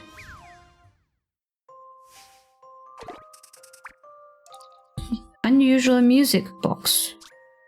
Of course. There are 4 doors atop a music box. Each door is facing in a different direction. Touching the buttons on the touchscreen will turn 2 of the doors 90 degrees. They all should face forward. You cannot press the same button twice in a row. I just pressed them, okay. Most a different pair of doors. Okay. I usually just do these by doing. Huh. Uh-huh. Okay.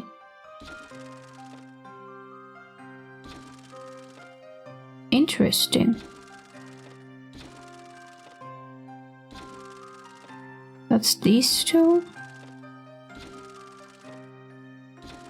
Hehehe. I should probably maybe potentially think about this, shouldn't I? But I don't want to. What if I just press buttons?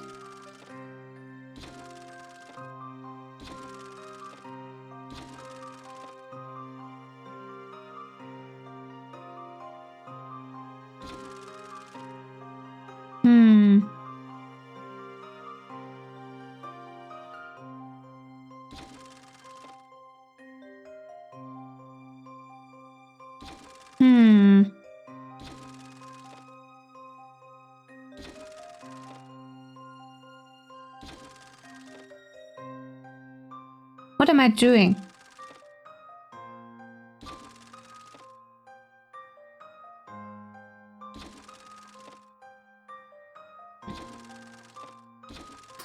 Well, I guess this would work, wouldn't it? Gotcha. See what you think of this. As you'd expect from a I gentleman pressed in things. training. It worked.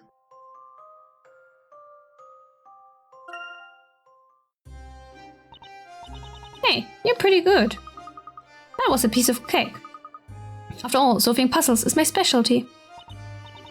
Yeah, me too. It would only take me 10 seconds to solve a puzzle like that. Really? I didn't know you solved puzzles.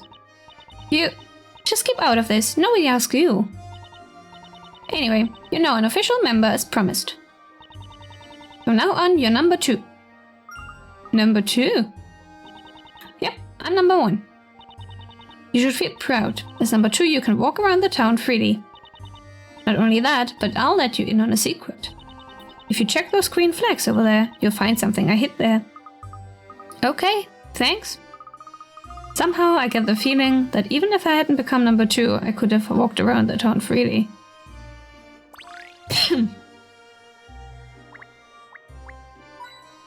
Money! Anything else here? Oh, more money. More money! Oh, I love money. Money is awesome. Okay, let's move.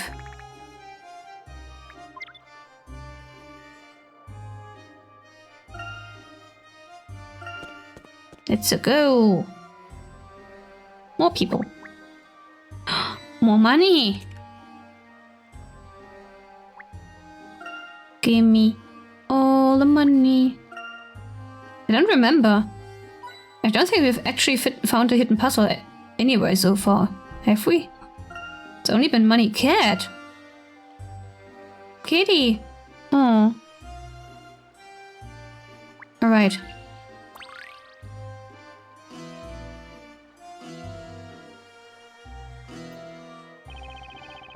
Oh, what have we here? A man and a lad. Like 2 lost sheep. It makes me so sad. Wow, are you singing for us? Ah, how fascinating. This man is clearly a minstrel. Minstrel? They were around in the Middle Ages, weren't they? Indeed. In the Middle Ages, minstrels were a kind of professional musician or poet. If you move, you can see on the shop screen what you have collected at the screen. Oh, thanks. I'll hopefully not forget about that. Although I do find it a little embarrassing to be referred to as a lost sheep. Well, at least it's better than being called a little lost lamb, right, Professor? Little lost lambs. Please have no fear. Bard, your shepherd, is standing right here. Labyrinthine town, so your ways be known. I shall give the lambs a map of their very own.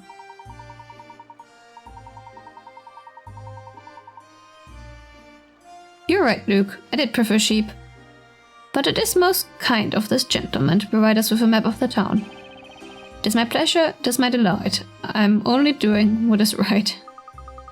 Thank you, minstrel. This map will come in handy. The sheep are happy, the bard is pleased, but sadly that map is a bit of a tease. Huh? What do you mean? Actually, the map I just gave you is all in pieces.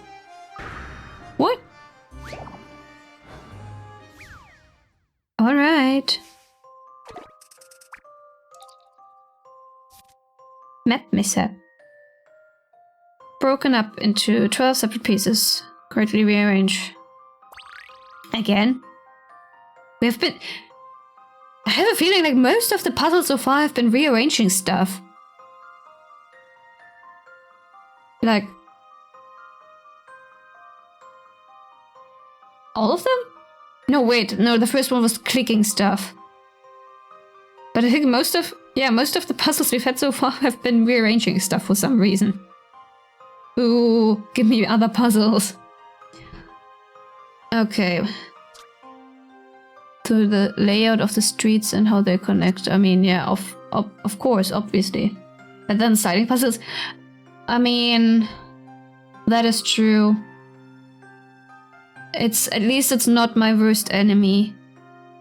At least it's not my worst enemy. I think these two go together. Yeah. That's like a ring.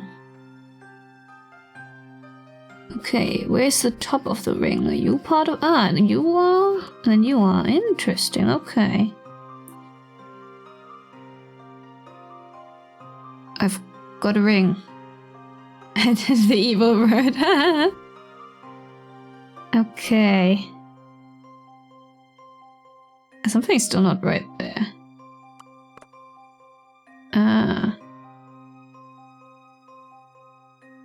This doesn't look right. Something is not right. Or is it? No, actually, I think... ah. What's the worst that could happen? If I've proven myself. Oh. Well, I guess it was right after all. Indeed an intriguing puzzle. Alrighty. The art style? Yeah. Yeah, that looked really cool. You did it! You fixed the map. Well done. Now I can continue with my bardly descriptions of the town. Ahem. The sheep helped the shepherd, and now all is well. The bard he can sing, of the town he can tell. Huh? That doesn't rhyme. Well, please think nothing of it. I'm just glad we have the map in one piece. The one piece! Now let me tell you about our prone town. The first thing you should know is that it is round. Right is a baker selling bread for your meal. Left is a weaponsmith sharpening steel. In the north of the town, people gather and wait. And I must go soon before it's too late. There definitely seems to be something big going on in the north, Professor. What words lighting into someone's DMs? Or puzzles. Like we love the Layton puzzles more than the Ace Attorney stuff. Well. Sliding puzzles. I defeated that enemy long ago. Never again shall they best... Something fell down. Never again shall they best me. Those evil sliding puzzles. Yes, it would appear so, Luke. Let's make sure to have a look at it a little later. Yes. Hello. No puzzle? Oh, ho-hee, I'm just so happy. Why are you so happy? Well, that should be obvious. Today I get to gaze upon Inquisitor Barnham in all his splendor. What? Don't you mean splendor? Inquisitor Barnham? What's he like? Are you serious? Oh, it's the way she talks, okay. I can't believe there's a young boy who doesn't know all about Zach Barnham. He's so splendid and handsome and kind, he's just amazing. I'm surprised anyone could be that wonderful. Oh, you'll understand when you see him.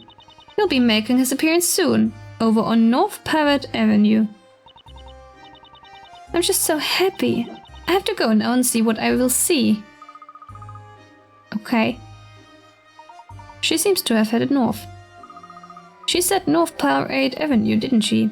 Do you think some sort of event will be taking place there? I can't say for certain, but wherever you look, the townspeople certainly do seem excited about something. It could be that some kind of special social event is being held today. Sounds exciting. Let's hurry up and see what's going on.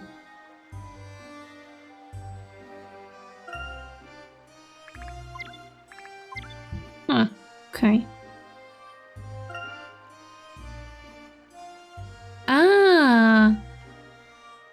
I see, I got all the coins and all the puzzles. There is one more coin here. Must find money. Money. Where is my money? Give me the money.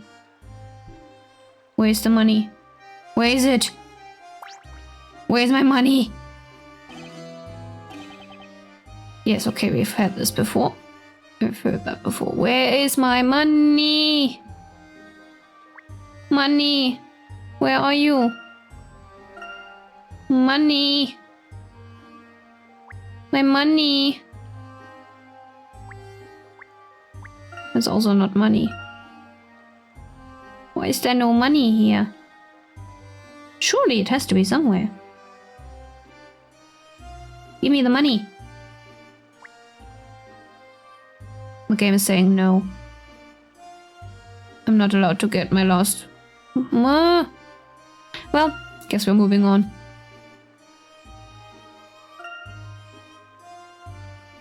No puzzles. 3 hint coins. Alright. Money, money, money. Money, money. Ah, money!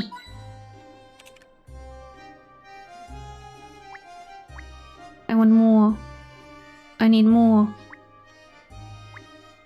More. All the money in the world must be ours. Okay. You, puzzle? This is definitely the best weapon shop. I could blow a month's pay in this place. This sword, this axe, and this mace, and that new shield over there. What more could a knight like me ask for? They all seem to be painstakingly crafted.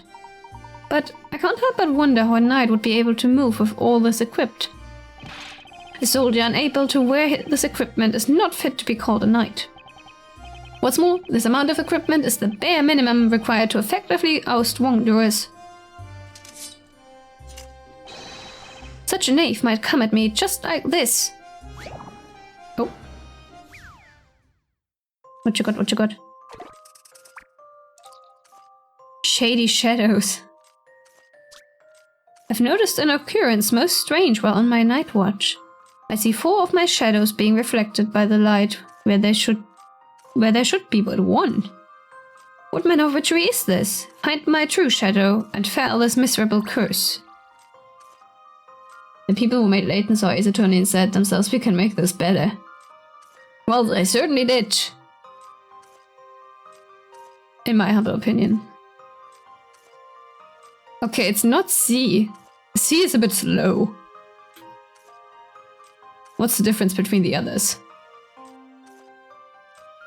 It's not D either. D makes a weird arm movement. Yeah. Now I can't see A and B anymore?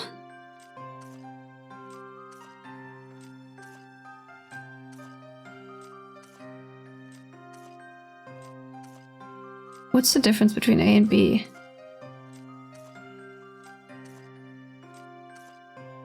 Oh, wait. No. I can't tell. What's the difference between these two? The maze? Oh yeah, the maze! B is the true shadow then. Nice. Thanks for the help, Cecilia. Teamwork. Ah, the joy of solving puzzles. Nefarious witchcraft has been thwarted. Yay! Yes, thank you. You were very helpful.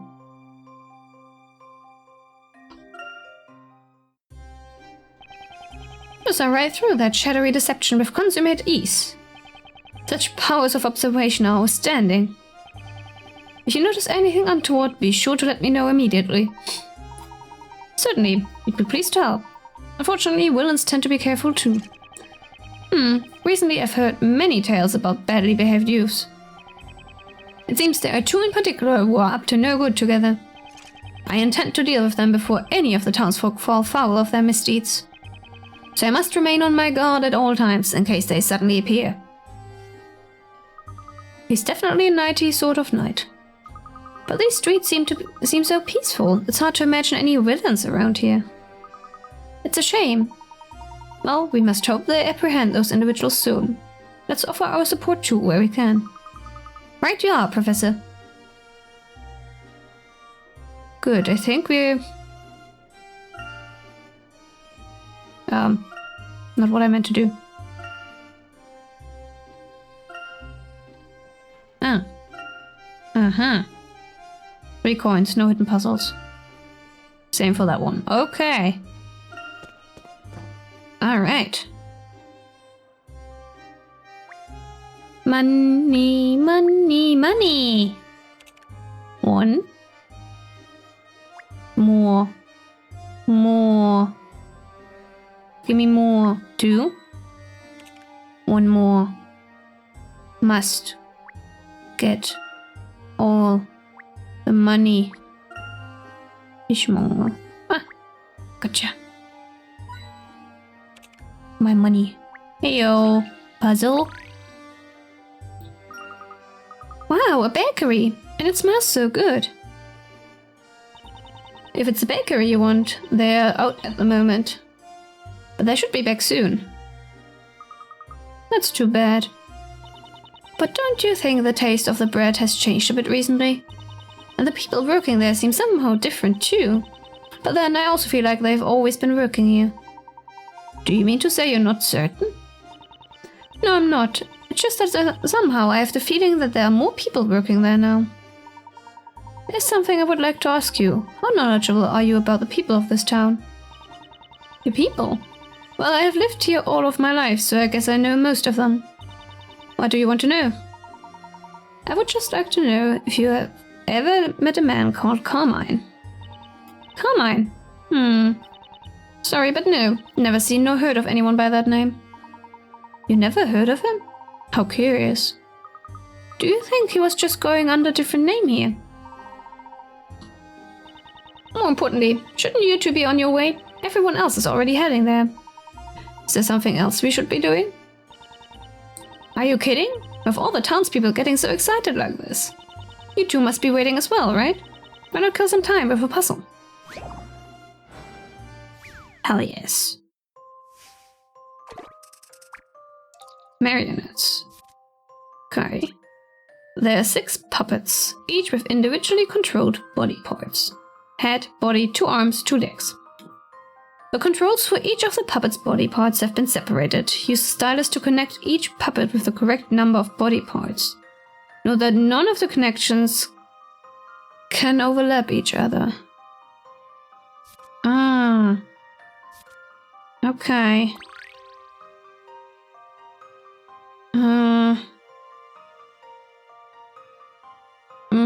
Lots of hands over here. How do I... okay, 2 hands? Body? Oh, it moved.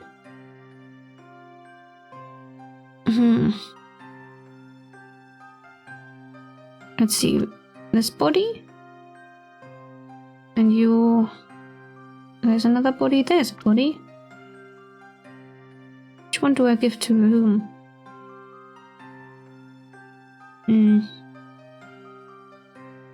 There's so many hands around here.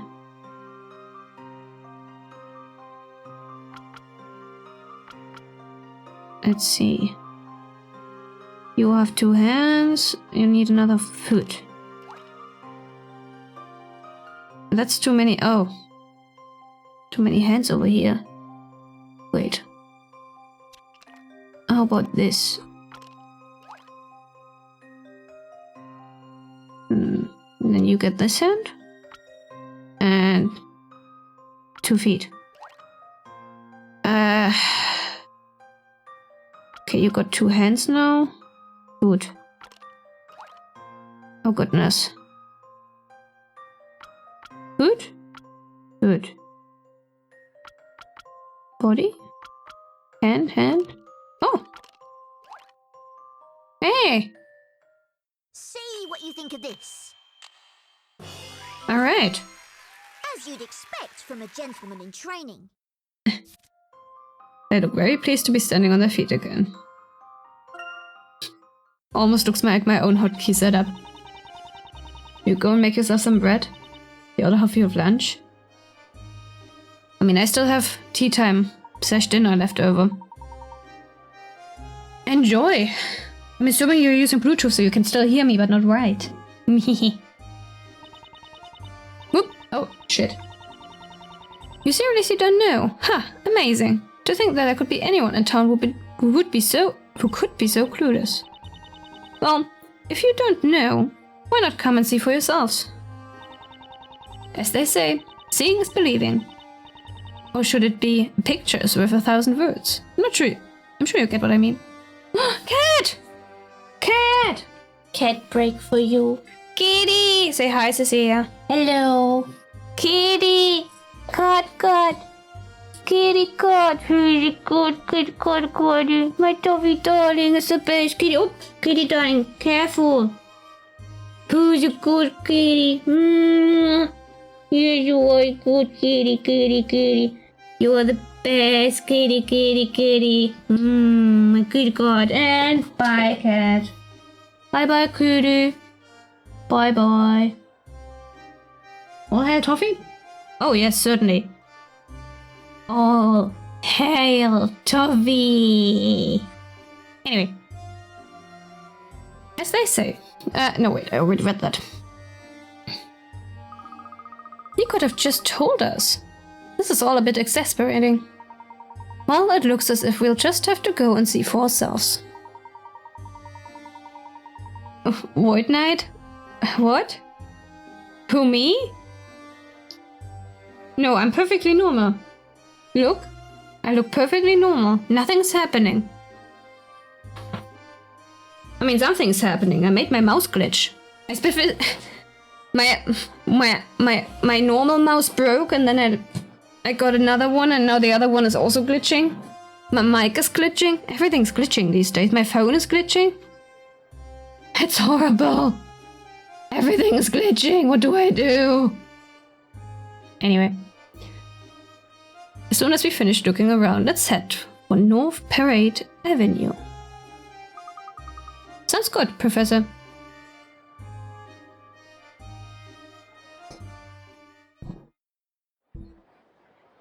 He's come. The teller has come. Quick, we must go and see him on North Parade Avenue. Funny, there's no one here. Who's saying this? Oh no, I'm late. And I've been meaning to write from this morning. The center of the town is certainly bustling. Something looks set to start at North Parade Avenue. Everyone's heading that way. Come on, Professor. Let's go with them.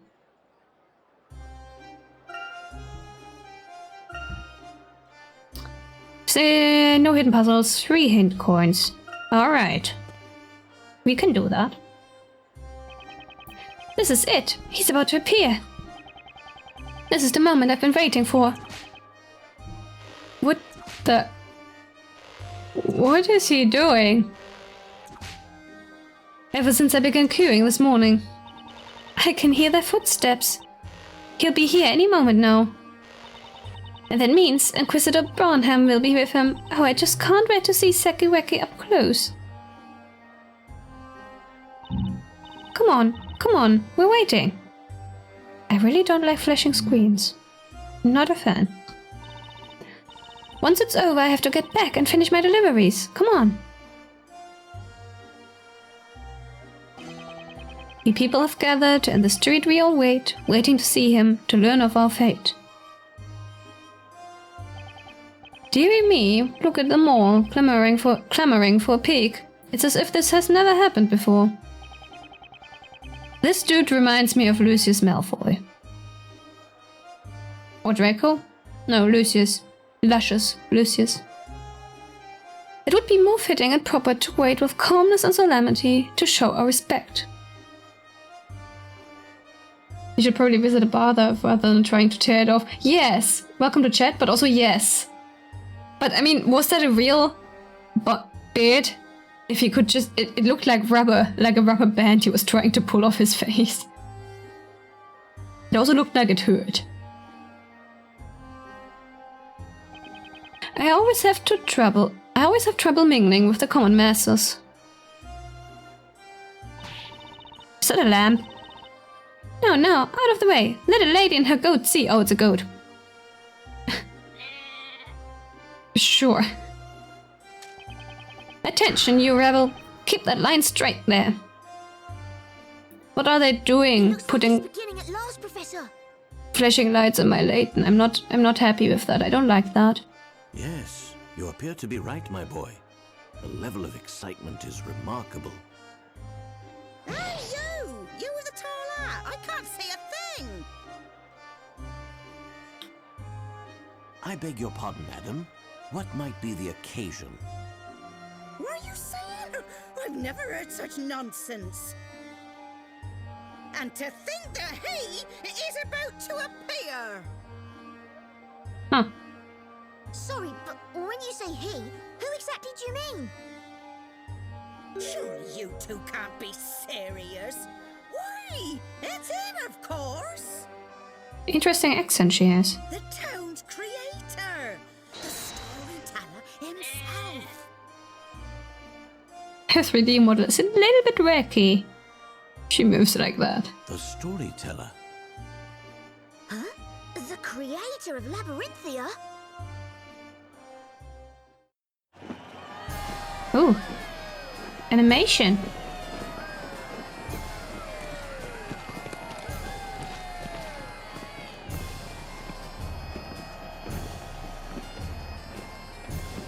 So many knights. And horses. Horsies! Little horsies. Wow, Professor, this is amazing.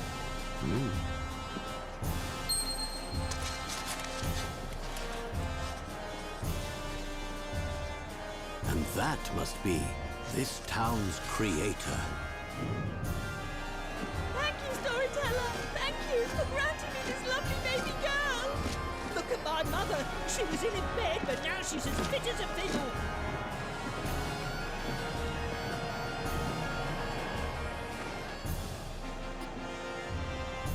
Fancy. Ah! People of Labyrinthia, behold your new story. Isn't that the person who rode on the wagon with us? She reminds me of Darklaw. Also, you know what I just noticed? Except for Penguin, my chat has been entirely yellow and pink today. Everyone in my chat is yellow and pink today, except for, well, Penguin is not. I don't know if Penguin is still here. What is going on?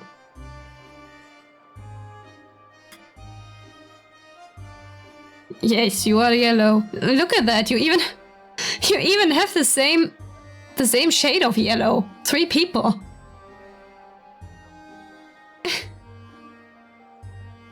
Oh, that was amazing, wasn't it, Professor? Indeed, but something would appear to be amiss.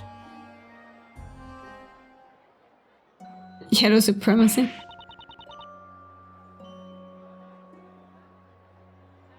I mean, I think except for Alex, everyone has set their color to be a specific one. Why are you yellow? It assigns a random... If you don't have it set to something permanent, it assigns a random color. And my overlay has decided to make you yellow, Alex. But yes, Cecilia and James appear to have set this to permanent yellow. And I know Wild is pink and Penguin is red. Did we have someone else? Oh yeah, and Swearman's is also set to pink. Yeah, Alex, you're the only one who hasn't set their color yet. Hey, this story is horrible. Without a doubt, this is terrible.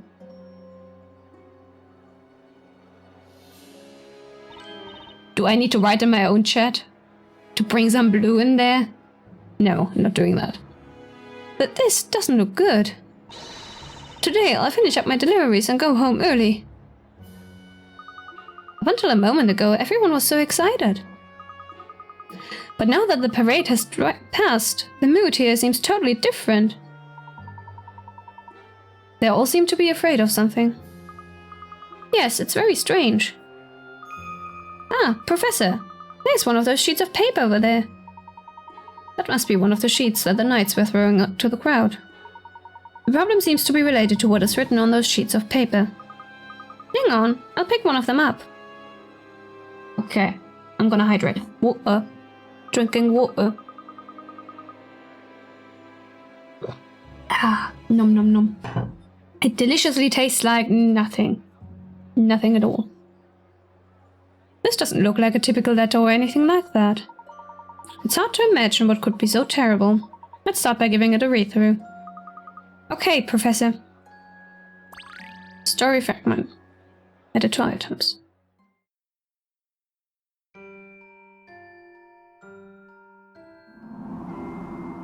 The fearsome witch moved deeper into the moonlit wood, casting a deathly shadow as she passed between the trees. Cecilia, what are you doing? What are you doing, Cecilia? And when the 2 young companions stepped into the darkness of the wood, they were drawn into her magic fire and their lives were consumed in its flames. Eating your bread? Uh-huh. Sure, sure.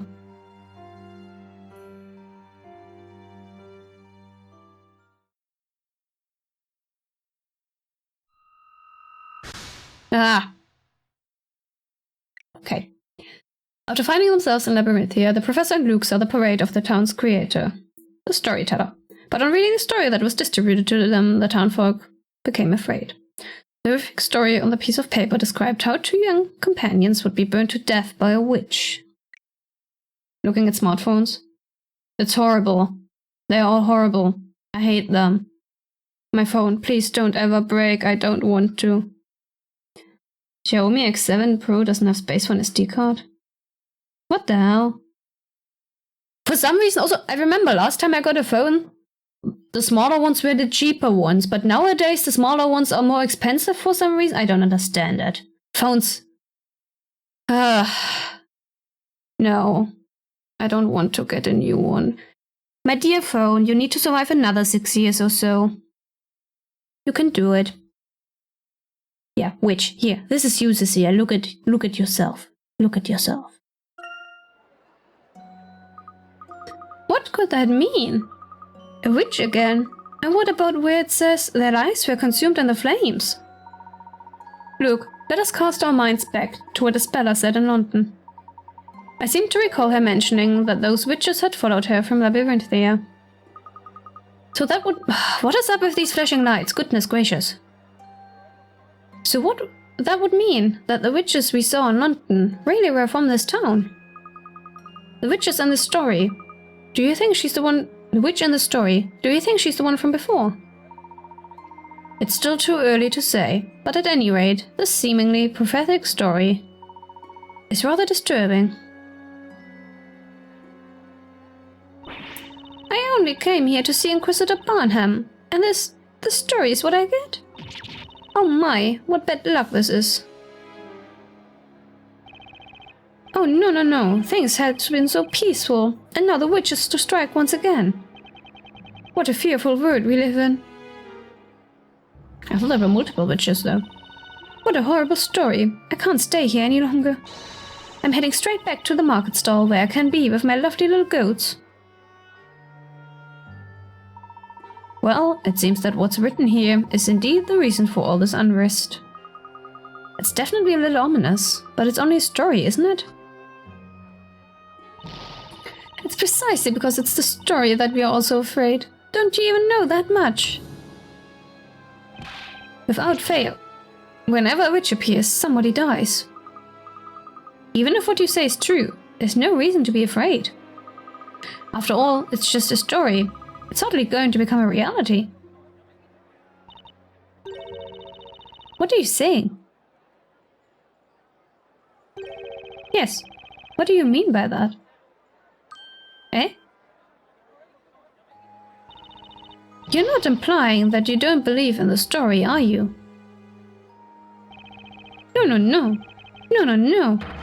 No! Buddy... That... Oh... I can't stop staring at it. Oh my goodness. Ow! Surely that hurts. Also, since when has hair been so elastic? Goodness. You'll get your comeuppance for this. Hey, you two. What's all the fuss about? Fuss? Nothing. We're not making a fuss. What is it? Is something the matter? Captain, it's these two, sir. They're creating a bit of a disturbance. Well, it's you two. Causing trouble again, are you? Ah, Captain. These two here are claiming that the story won't become a reality.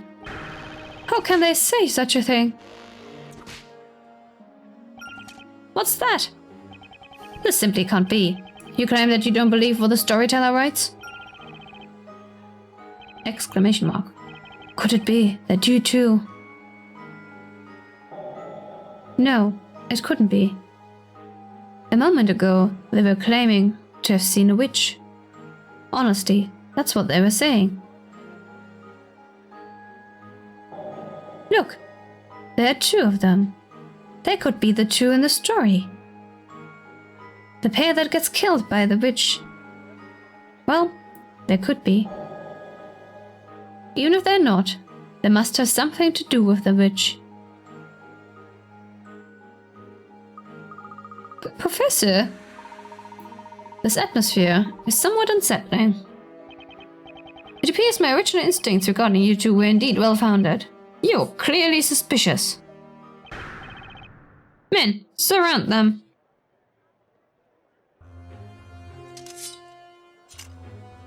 Oh no. Oh dear. Uh-oh. Easy, Luke. Professor, this isn't good. Perhaps we should make a run for it. Agreed, but running off blindly in any old direction is unlikely to prove successful. We are too unfamiliar with the streets of this town. Oi, I wouldn't think of running if I were you. Just give up peacefully. Professor?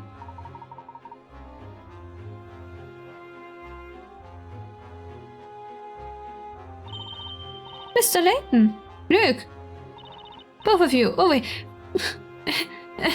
I don't want flashing lights. Why? What is this game doing this to me? Make it stop! Make it stop! I'm being a bit dramatic there, but I really honestly don't like these flashing lights. Why is there no option to stop that? This is not nice. Ah! That voice! Hang on, isn't that? The voice came from that back street over there. Come on, Luke, let's run.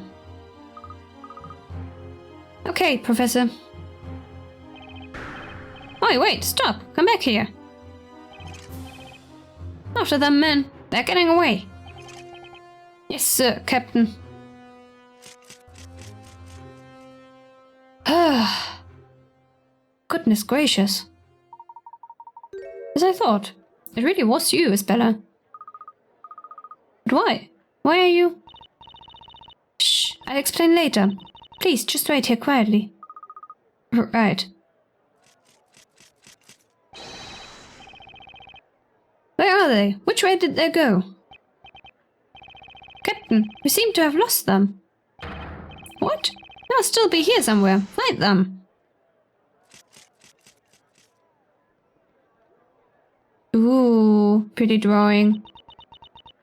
Ah, I don't know what they were thinking with the 3DS. The 2D art is so much better. It's just so much better. It appears we've managed to elude them.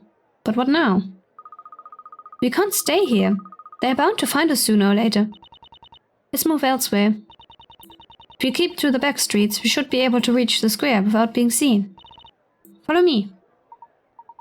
Okay, we're in your hands. Come on, this way, and keep quiet.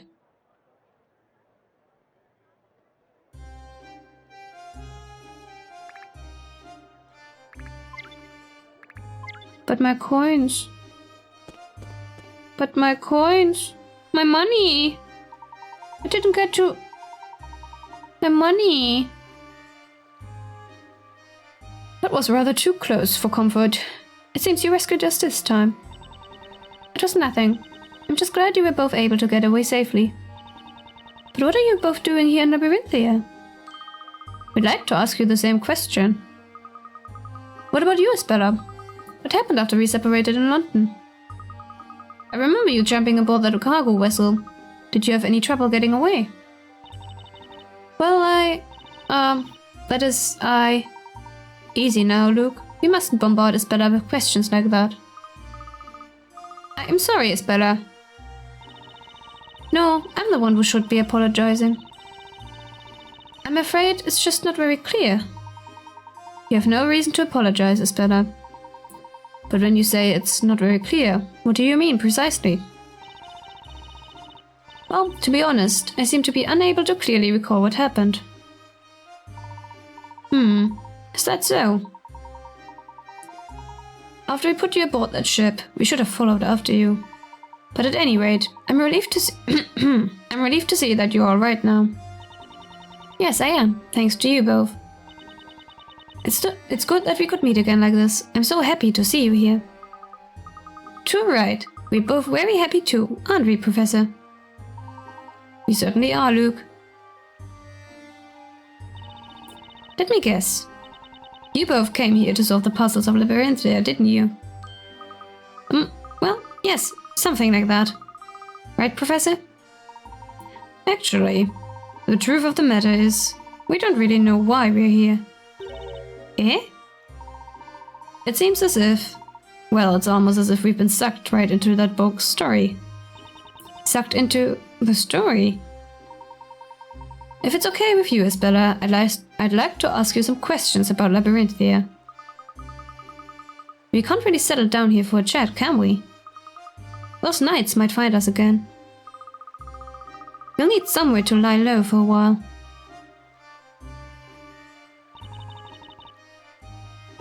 Ah, I know. If it's alright with you two. Yes? For now, Mrs. Eclair, the local bread maker, is kindly putting me up in her shop.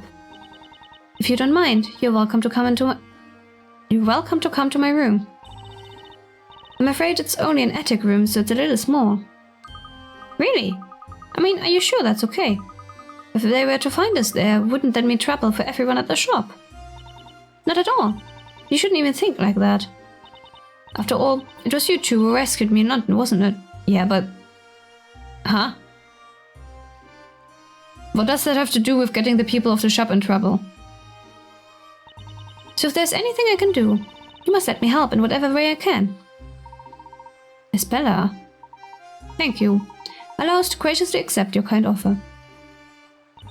Okay. Let's make our way there while keeping an eye out for those knights. The bakery is on the eastern side of town. Right.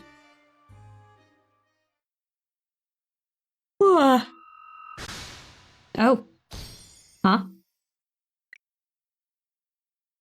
The town of Labyrinthia is a mysterious place of witches and witchcraft, where everything written by the storyteller becomes reality. A world in which the people live in fear of witches and witchcraft, where knights are their only protection. Okay. Alright. Where is my money? Where? Money! Give me more. Give me more. Yes. More. More money. No money. More money. More money. Nice. There are no puzzles here. Alright. No hidden puzzles. No hidden puzzles, but coins. Money. Money. Kids. Okay. Some knights are still in God there, yeah. Still no money. Where's the money? Money. More. Give me more. I want more. Yes. More money. Okay, where's the third one? There it is. Kids, you got a puzzle? Oh, hell yes. Crying kids. That's enough already. Won't you ever stop crying? Why are you crying? The witch is coming. Ah, so you both read the story too, right? Crying kid. I'm afraid of the witch. Save me, sis. You wimp. You're a boy, aren't you? It should be the other way around. You should be the one saving me. You're the one who wants to be a knight. I can't be the witch. I'm toast. Will you just stop crying? What about me, huh? How do you think I feel? I'll never be a knight. Boo-hoo. Don't worry, you just have to be brave. You can still be a knight. And you can look after your sister too. Here, it's just stuck in this puzzle. Oh, thank you, Luke. You're the best. Puzzle. 12. Cloudy Crossing. Huh? What happened to 11? Wasn't? I think we did 10 and 9 before this. Use the clouds to build a bridge across to get the princess and the castle. You God, hi! Been a while. We are doing fine? Mostly? Toffee 811.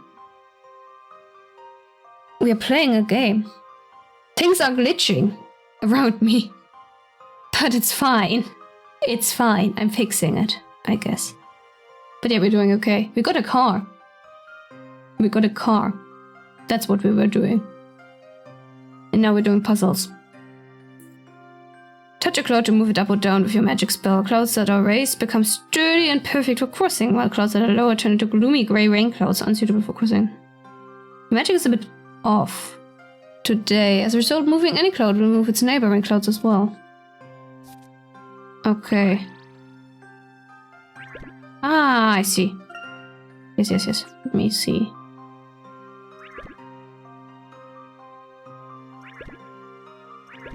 Ta-da!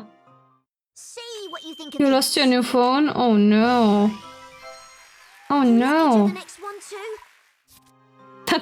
That's horrible. Oh, you God.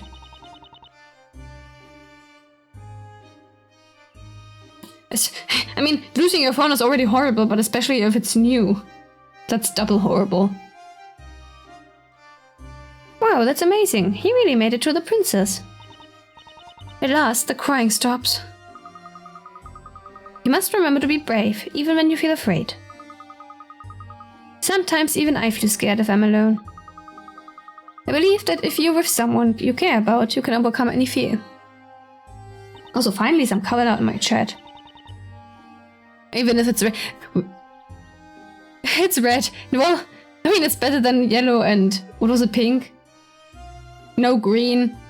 No green in my chat, no blue in my chat. Everyone is just the same 3 colors today. Got it, thanks. From now on, I'll take care of Petal.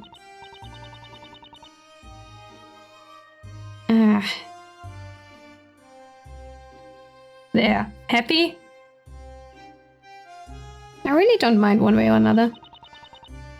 Fake basic colors. I mean... sort of, yeah, I guess. You weren't careful? Oh. Yep. Okay, yes. Alright.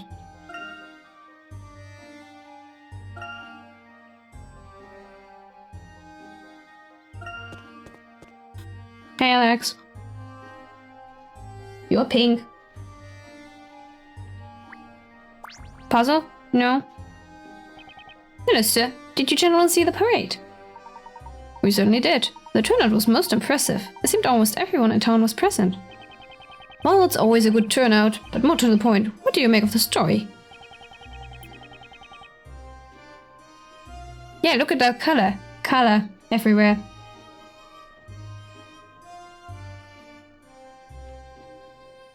The very idea of a witch appearing makes me shudder. I think I'm getting hungry now. And we have 38 minutes, okay. I'm thinking of closing up shop and heading home early today. So do you believe it will be safer to stay home tonight? That's exactly what I believe. But that's not all. Just look at the weaponsmith over there. His weapons are selling like hot cakes. Why are weapons selling so well? Why do you think, Luke? Nah, I'm eating after stream, I'll be fine. Thanks, Cecilia. Well, lad, I should have thought that would be obvious. It's because the knights are buying them. They're replenishing their stock of weapons on account for the witch. As a merchant, I'm rather envious. He'll sure make a fine profit this day. Meanwhile, I'm but a pawnbroker, getting almost no custom at all. Gotta go. College is taking a portion of your remaining days. Oh. But like... I mean, for us it's university, we don't really have college. University was the most fun. You have to enjoy it while it lasts. You'll just be a work slave afterwards. Have fun, Yogurt. Good luck. Thank you for checking in. That's too bad. You gentlemen should also consider going home before it gets dark. Cecilia explaining color theory in the chat. If you're an artist, it's very important that you know color theory. Although I think some schools still teach it the wrong way, don't they? It's fun, but it's also exhausting. Yeah, that sounds about right. We thank you for the warning. Okay.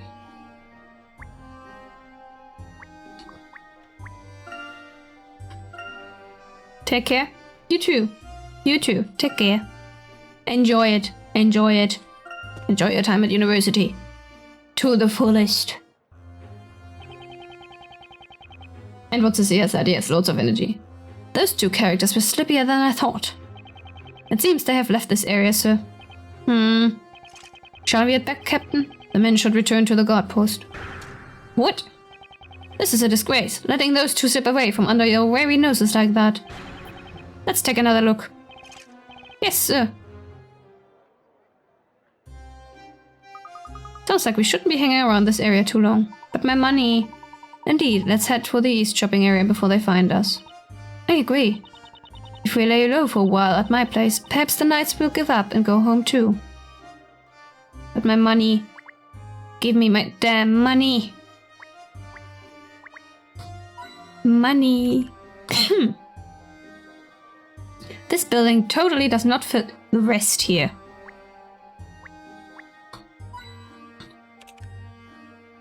Okay, another one. Where's the other one? There's the... Nice. Puzzle? No? No. Did you two see the latest story? When you say latest, I might assume that these parades are held on a regular basis. You mean you don't know that?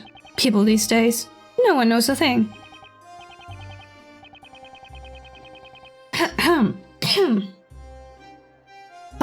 My throat is so dry all of a sudden. Never mind, I'm a forgiving sort. I suppose I should fill the gaps in your knowledge. That's not very polite. This... Right. The storyteller appears in a parade before the common people whenever he writes a new story. It would be no overstatement to say that I spend every waking day looking forward to the stories that he provides. So you look forward to stories in which witches burn people? What? Are you saying? Did he just break his glasses and threw them away? That only happens to be the story this time. Usually the storyteller writes the most wonderful stories. That's why I thought he would give us a wonderful chapter today too. Instead, I found myself caught up in the crowd. My glasses were broken and I was bitten by a dog. Don't feel down. Every cloud has a silver lining, so they say. Don't feel down. Don't feel down, you say. Do I look like I am feeling down? Ah, no way am I feeling down. If my unhappiness is recorded in the storyteller's pages, then so be it. Oh, sorrow. A part of me is such sweet sorrow. It seems that not all stories are born equal. Why do I feel that a person's character might have something to do with it? Heyo. Oh, no puzzle. Ah, it's you two. You're causing quite a bit of a commotion earlier. We weren't causing a commotion. The storyteller's story is always right. And I cannot abide anyone saying otherwise. I just realized his name is Tucket. That's why he keeps tugging his beard, because his name is Tucket. Oh goodness. And you believe that a witch will appear and commit some foul crimes? Of course I do. The storyteller decides everything that happens in this town. Whether folk we meet with good fortune or ill, all that comes to pass is already decided by the storyteller. Whoever the victims are, they are probably up to no good on a regular basis. I spend every day as an upstanding citizen, so even if a witch does appear, I have absolutely nothing to worry about. Nothing to worry about.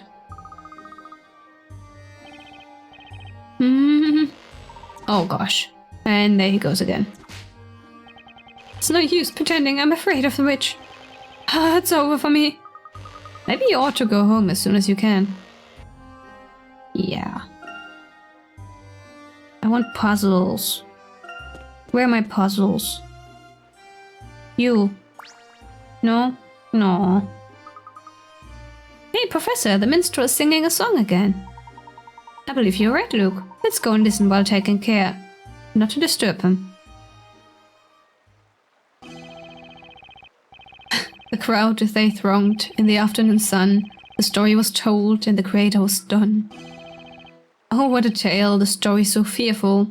Oh, what confusion. No one was cheerful. Oh, this Bartley Bard named Bartley must tell you without fail, as it is his duty to relate to you his tale.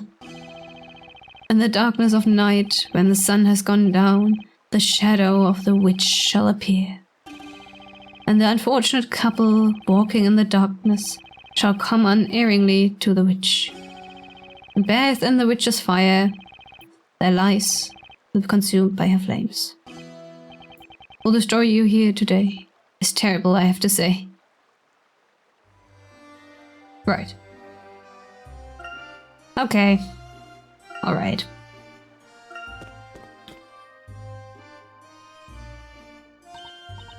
Ah, we're here. This is the bakery. I can smell the bread baking. There are some excellent bakers working here. Come on, I'll introduce you.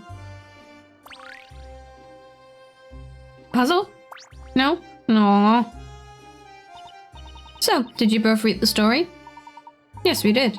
It said a witch will appear and 2 young people will be burned, right? It's a terrible story. There will be a feeling of dread hanging over the town tonight. Aren't you afraid? You seem so relaxed. Well, I'd be lying if I said I wasn't afraid. But what's written is written, and there's nothing we can do about it. A story can't be changed once it's been written, so no use moaning about it now. Don't you feel there's even a possibility that the story may not come true? That sounds a bit deluded to me. You know, you should be careful. The story was of 2 young people, and I'm thinking that matches you two perfectly. Since when has Layton been young? Aren't you afraid? Afraid? Us? Nah. And anyway, we are a group of 3 at the moment. Hello, Peter. Have you come to buy bread again today? He thinks that there's some freshly baked bread about to come out of the oven. Ah, yes. Maybe I'll do that. Thanks, Isabella.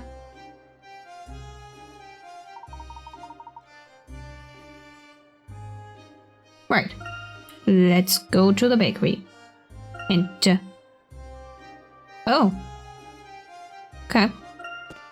Cute. Ah, Professor, it's the smell of freshly baked bread. I'm getting Kiki's delivery service vibes. Indeed, Luke, it's certainly whetting my appetite. I bet the staff here are really talented. Welcome! Oh gosh. What the fuck? Our bakery uses only the finest ingredients. Upper crust goods for not much dough. I was not expecting that.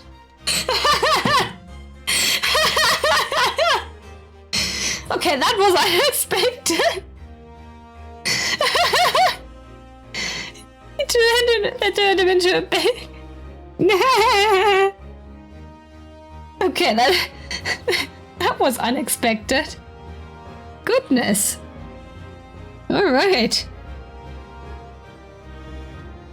Talented and highly enthusiastic, it seems. He's kneading the dough pretty hard, isn't he? I would rather liken the motion to pounding myself.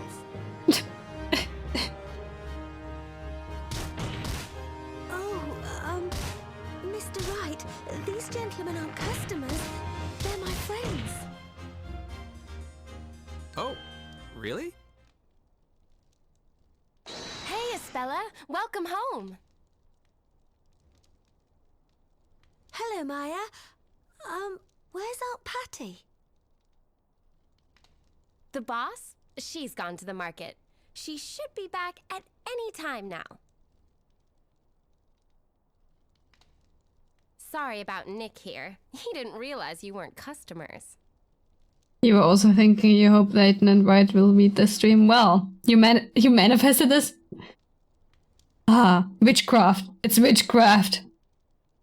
You magicked it to be so, yeah. So you turned them into bakers, I see.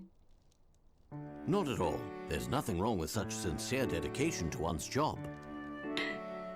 But I must say, it's a bit weird seeing them next to each other with their very different art styles. Baking while wearing his lawyer suit. I mean, how else would you do it? Mr. Wright, Maya, meet my friends, Mr. Layton and Luke. It's like Mr. Right? Maya. Mr. Layton. Luke. A pleasure.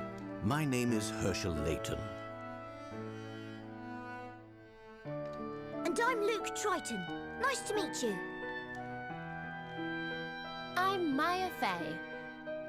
And this is Nick, my assistant baker. It's like full name. Nick. Phoenix Wright, pleased to meet you. How come I'm the assistant?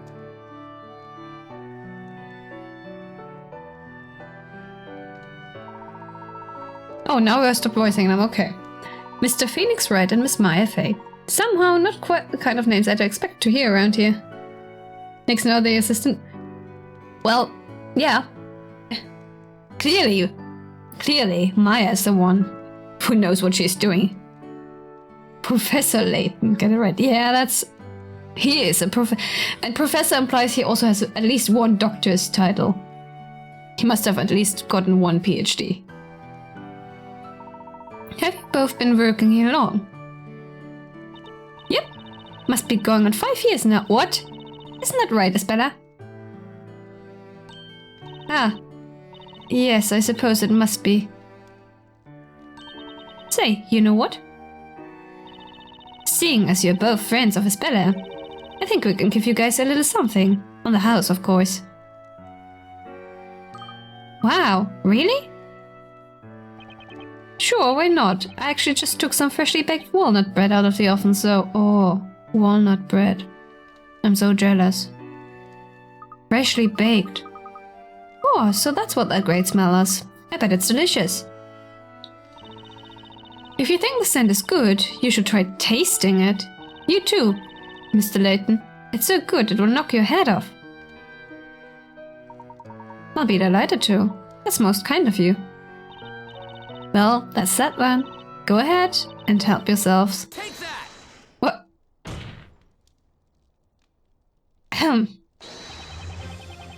Our bakery uses only the finest walnuts. You'll go nuts for walnut bread.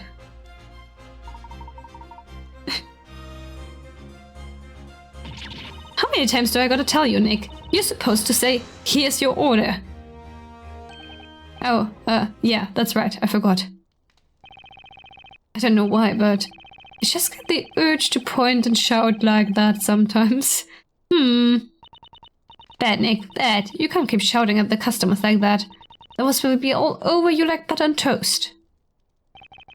That is so bizarre. That baker, he's quite the character, isn't he, Professor? Yes, indeed. There's something curious about both of them. They both seem somehow out of place in this world. Most intriguing. My room is upstairs. You can get there from behind the counter. Feel free to take something to eat. No! What's wrong? She seems to be upset about something. Let's ask her if there's anything we can do to help. Puzzle? Right you are, Professor. Puzzle? First, though, where is my money? Bread? Yes. Oh. Money. Yes. More money, more money. Where's the other one? Surely there's another one. Ah, there it is. Let me get it. Money. Puzzle. Give me puzzle. What's the matter, Miss Fey? It's these loaves of bread. And after I'd arranged them all so nicely too. It's all Nick's fault. His pounding messed up everything. Me? But I was only kneading the dough. What am I going to do? I have to fix these before the boss gets back. That's most unfortunate. Perhaps we can lend you a helping hand. Really? Thanks a lot. You'd be doing me the biggest favor in the world. Maya, you could try to show a little restraint sometimes, you know? Not at all. Helping those in need is the duty of any true gentleman. Not only that, but if you all chip in and help, we'll soon have it sorted out. Totally, we should all help each other out in times of need, right? Puzzle!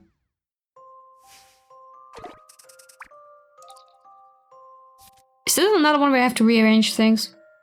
What is it with the puzzles in this game? Also, interesting type of bread. The neatly placed loaves of bread on display at the front of the bakery were thrown into disarray. In the process, it seems an extra loaf managed to find its way among the bunch. Take a look at the picture on the top screen and find the extra loaf of bread. Place it into the basket once you've found it. Oh, I can turn them and move them.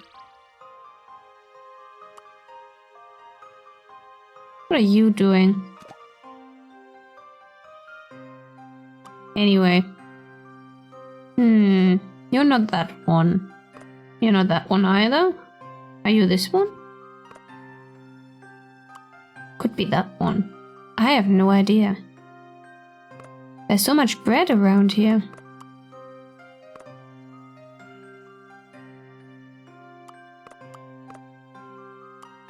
I should make sure it's not just... I mean, right, like it could be hidden somewhere. Here or here. Could be one of these. I don't know. Oh, so much bread. Okay, you are definitely this one down here. Right.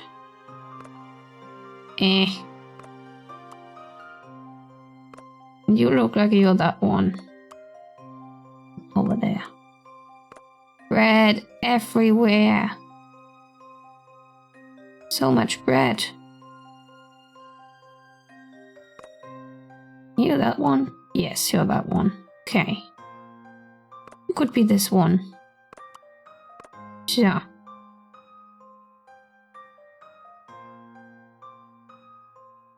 Which one are you? Hey, which one are you? You don't match any. You are this one?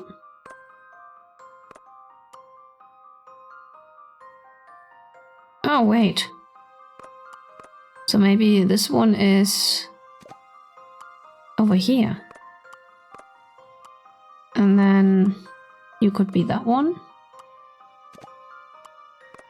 And you are this one. Yeah. Okay. How about that? Don't worry. Leave this one to me. Gotcha. Spot the difference. I did it!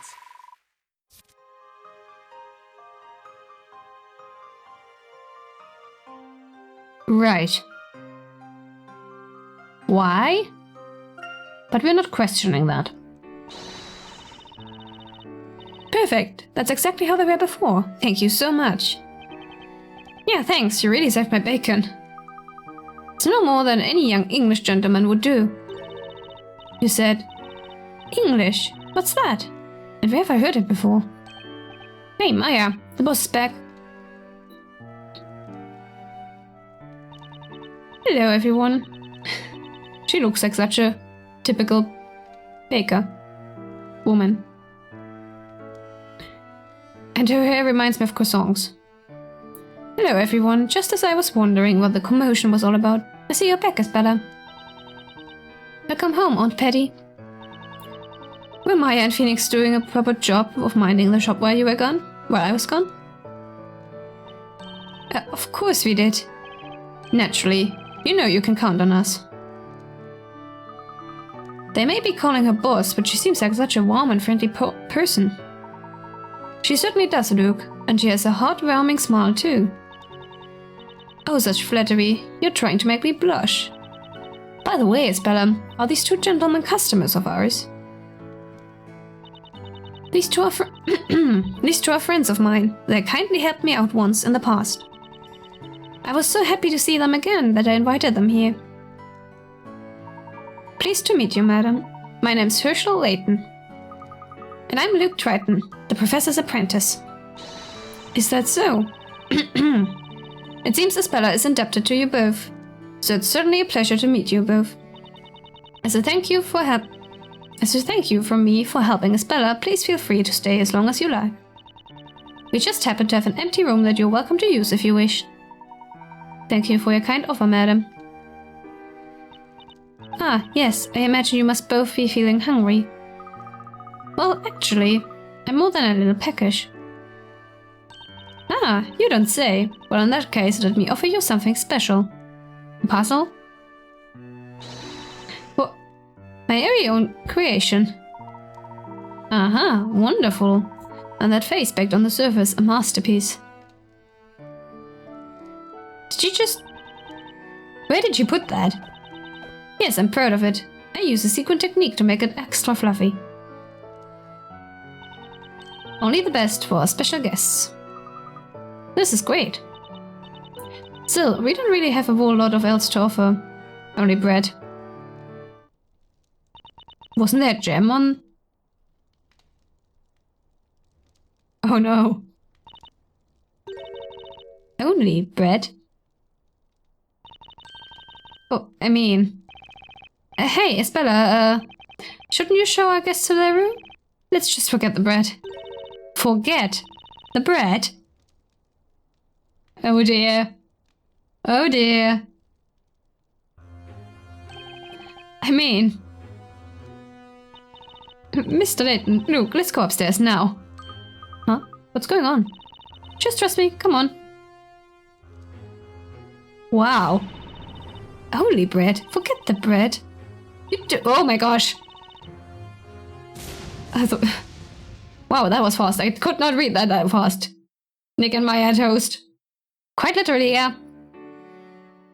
I think they were just shoved in the oven. I, didn't expect that. I'm sorry, she's usually so kind and gentle. But when it comes to bread, I suppose it shows how dedicated she is to her craft.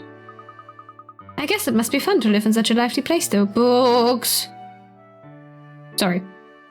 I saw books, I had to. Yes, it is. It's thanks to them that I enjoy living here as much as I do. Mr. Clare is always so cheerful and kind to me. And Maya and Mr. Wright are so energetic. Maya especially. It's certainly an interesting group. Particularly those two. I wonder why Layton and Luke remember, but Maya and Nick don't. But, Isabella, what about your family? It's a bit complicated. Sorry, I didn't mean to pry. Cat! Cat! Kitty cat! Ah, Eve. Meow. What's the matter, Eve? Are you hungry?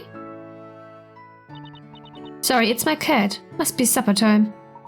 Ah, I see. Please go ahead, don't mind us. Toffee transmigrated into the game.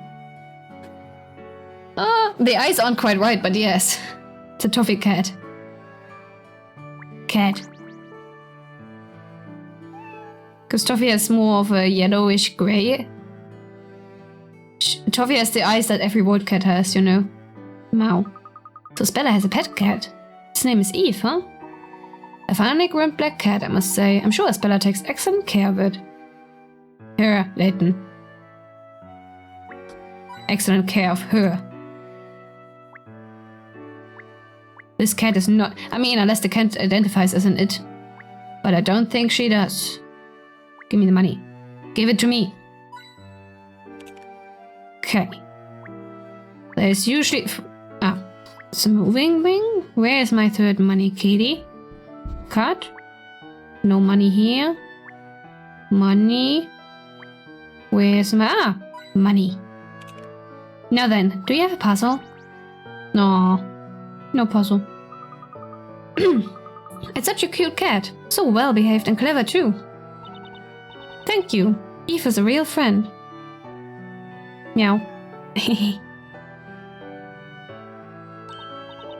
Ah. Why are these lights flashing? Oh, I'm sorry to have kept you waiting. Mr. Layton, you wanted to ask me something, didn't you? No, we wanted to eat. Where's our food? What was it that you wanted to know? Well, there are a few things. Perhaps I'd better ask them one at a time. It may take a little while if you can spare the time. Yes, of course. Anything I can do to help. Thank you, Isabella. Well then, first off. Huh! Ah! Why are we hearing Layton's thoughts? No! No! I don't like this. Wrong game! Wrong game! Wrong game! It is blue. Layton isn't blue. What I want to ask Isabella about is...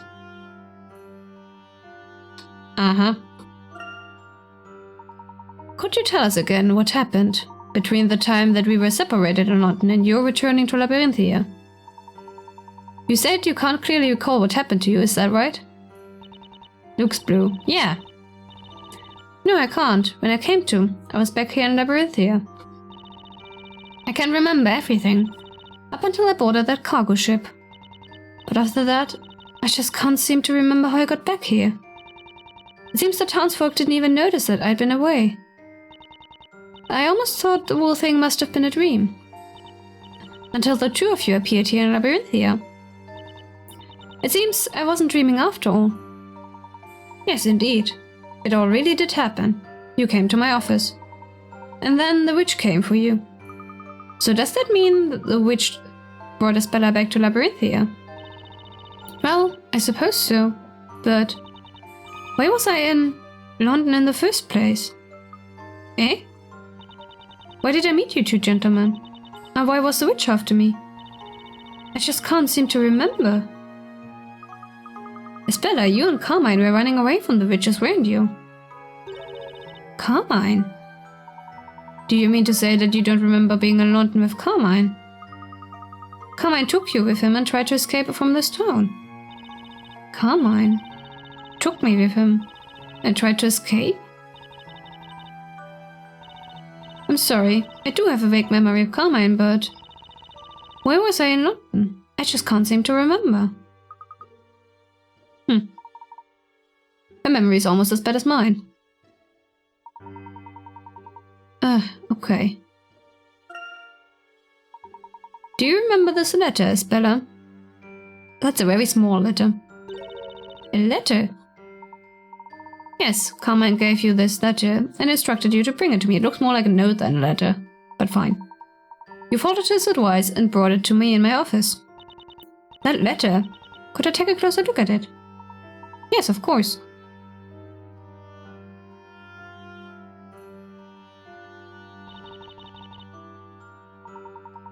Do you remember anything? I don't remember the letter, but this writing does look somewhat familiar. I do have a feeling that there was someone there next to me.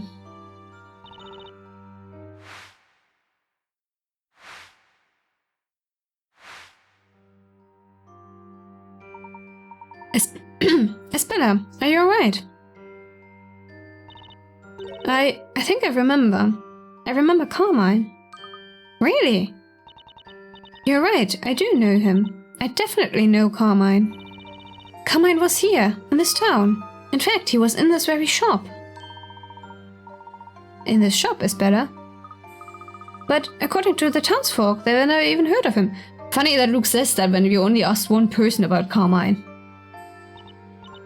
Yes, that's right. What they say contradicts what I remember. That's why I'm finding it so difficult to trust my own memories. Please don't let that deter you. We'd be grateful to hear what you know.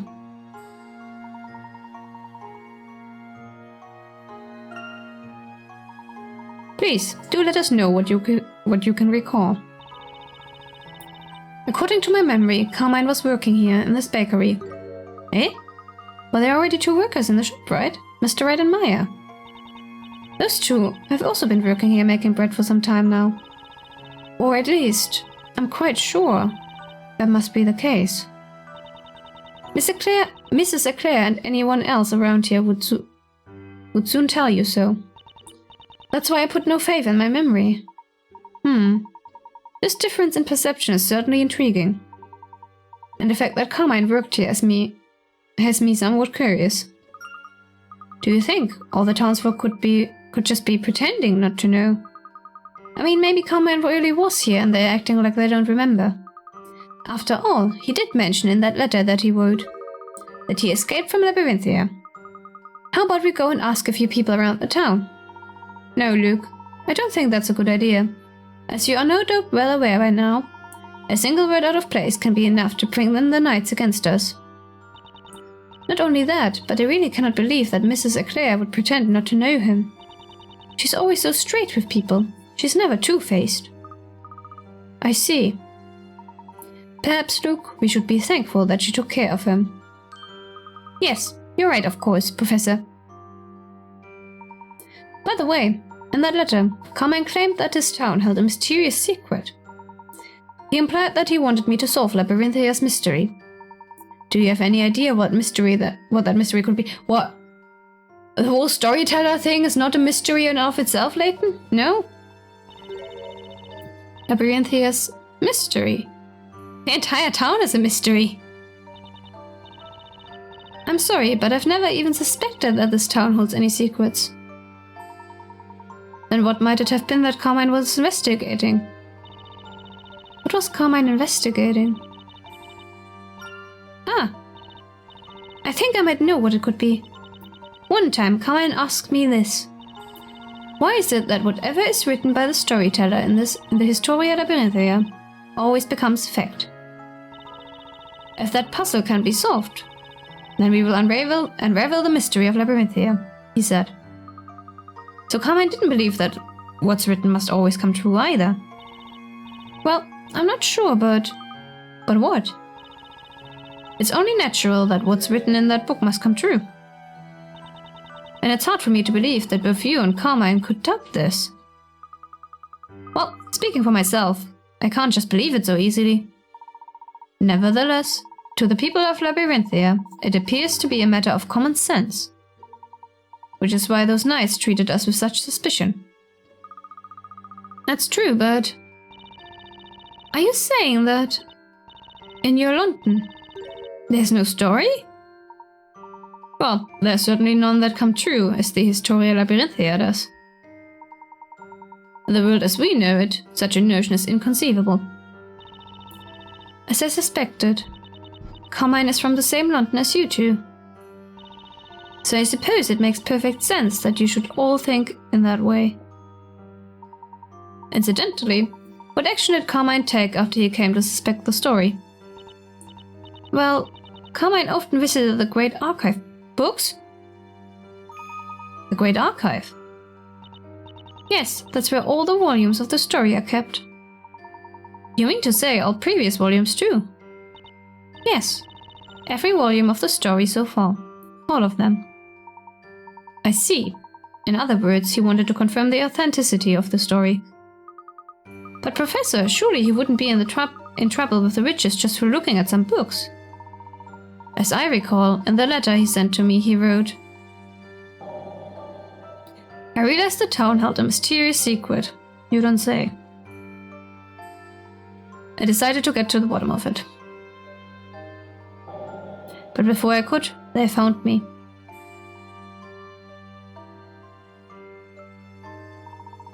I believe that was it. Which probably means it wasn't just ordinary books that he was investigating. It's quite likely that the books had something to do with the witches. So you mean, Carmine came close to unraveling Labyrinthia's mystery? And therefore became the witches' target? Is that what you are suggesting? I believe that would be highly probable. But why did the witches... Espella, have there been other stories involving witches before this? Ah, yes, there have been many stories about them. All of these stories are also being kept in the Great Archive. Well, it's clear what we are gonna do next. Books. Stories about the witches are no doubt a source of considerable fear to the townsfolk. How late is it? Oh. I think we're gonna end stream after this conversation. Alright. So why is it deemed necessary to keep such stories in the Great Archive? They are an important source of information for the Inquisition. What now? Their prime objective is to capture witches and protect the people of the town. Of course it is. So you're saying that in order to fight the witches, it is essential to read about them and learn their ways. Yes, that's right. Stories involving the witches are under the authority of the Order of Knights. And the Order of Knights was established to protect the town of Labyrinthia. The storyteller, the Order of Knights, and the Inquisition, they are the ones who govern this town. Oh. Fancy. The entire fate of Labyrinthia is decided by the Creator, otherwise known as the Storyteller. I love how his sleeves are like wings. Remind me a bit of a Pokemon. That personage is the weaver of all life in Labyrinthia, including the current horrifying story involving the actions of a witch. It then falls to the Order of Knights to protect the townsfolk from such events. The Knights not only protect the people, but also act as the storyteller's guard. And finally, the Inquisition is responsible for trying the witches in the Witches' Court. That is the manner in which this town is managed and order is maintained. Undoubtedly, it was the Order of Knights keeping peace during the parade we saw. That's right. The storyteller holds those parades from time to time. He gives the townsfolk a story that will determine their fate from that time onwards. The story this time involved a witch, which explains why the knights were on such high alert. I wonder what spells will be used this time. If only we could check in that book. Just a moment, Isabella. What was it that you just said? Do you mean to say that there is a book about magic? Yes, there is. In the Great Archive, it describes all of the spells that provide the witches with their wicked power. It's a special book used by the Knights of the Inquisition to aid them in their investigations. That's it. That must have been what Carmine was so interested in. He was investigating the witch's power. Of course, it's possible that he came upon the secret that he shouldn't have known. And that's why the witches attacked him? Indeed, Luke. That may well be the reason. The story, so respected by the people, and the witches whom they fear. There could be a certain secret connecting these two in some way. Fade to black. Thank you, Estella. It seems we now know where to begin with our investigation. Shall we be visiting the Great Archive? Books? Yes, indeed, the book about magic that resides there may well provide a valuable clue towards unraveling the mystery of Labyrinthia. We'd better get going with our investigation straight away, right, Professor? Absolutely, Luke. We must solve this puzzle for Carmine's sake as well as for our own. Mr. Layton?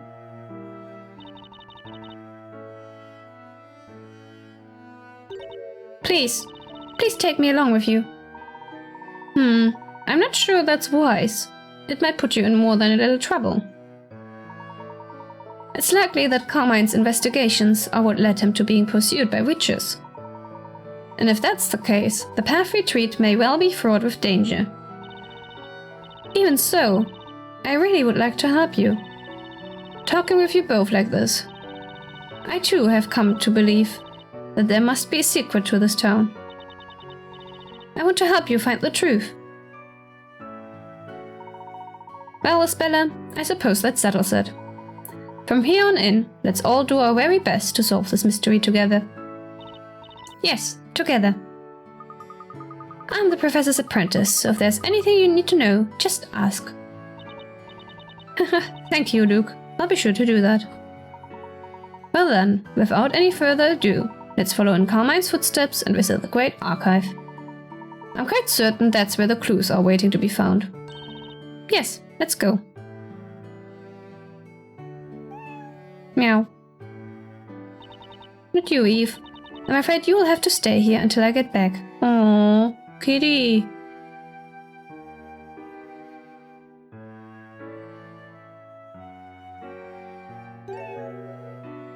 Kit, cut. Oh, my pendant. I almost forgot it. Surely that's not story relevant. That's a lovely pendant, Isabella. It's very old. I can't even remember how old I was when I started wearing it. Right, sorry to have kept you. Shall we leave for the Great Archive now? Can I save? Oh, Isabella. Are you off out somewhere? Yes, I'm taking Mr. Layton and Luke to see the Great Archive. Is that so? Well, you might want to hurry. It looks like it might rain at any time. Ah yes, that reminds me. Could you get me something while you're out? Just on your way back would be fine. Yes, of course. What can I get for you? Some goat's milk from Mary. I've got to get some when I was at the market. Okay, I'll drop round to Mary's farm on the way back. Was that the one with the goat? Oh yeah, goat's milk, of course. Goat, yes. Would you? There's a milk bucket ready around the back. Milk, you say? Naturally, our bakery uses only the finest goat's milk for our milk loaf. It's so fluffy and white, it's delicious. Cocoa goat. The cocoa goat producing coconut milk. Cocoa milk. Oh, sounds great. Let's be certain to try some later, Luke. I'm totally up for that. Oh, okay. I am going to no, that's not what I wanted to do. Menu. Save. Save. Save. And that is it for today's stream. Alright. Huh. It's a fun little game. I'm not a fan of the flashing lights, but otherwise. I wish I could, but there are no options for it. Anyway. What do I send at the end of this? Right. Thanks for watching. Happy time zone. Is that what I say? Yes. Okay. I don't actually know whether I can stream next Saturday. We might be like several hundred kilometers away from here. Well, not 100 kilometers. How many kilometers? I don't know. Several thousand kilometers? A lot. It's a long journey. I'll let you know if I can stream on Blue Sky and Discord. If we do stream, well, Saturday might be the Lego Star Wars with Cecilia, and Sunday would be the crossover. Right? Right, yes. So see you maybe Saturday, probably Sunday. We are moving, and we have to look at apartments. 500 kilometers? Well, it's like the other side of the country. Far up north by the sea. So yeah. It depends on when we get the appointment to look at the apartment. I haven't gotten a reply yet. But if it's like Friday or Saturday or something, then, you know, we've got to go there. Right, anyway. What was I going to say? Thank you for watching. Thank you for chatting with me. And see you hopefully next weekend. Bye. Bye, bye, bye.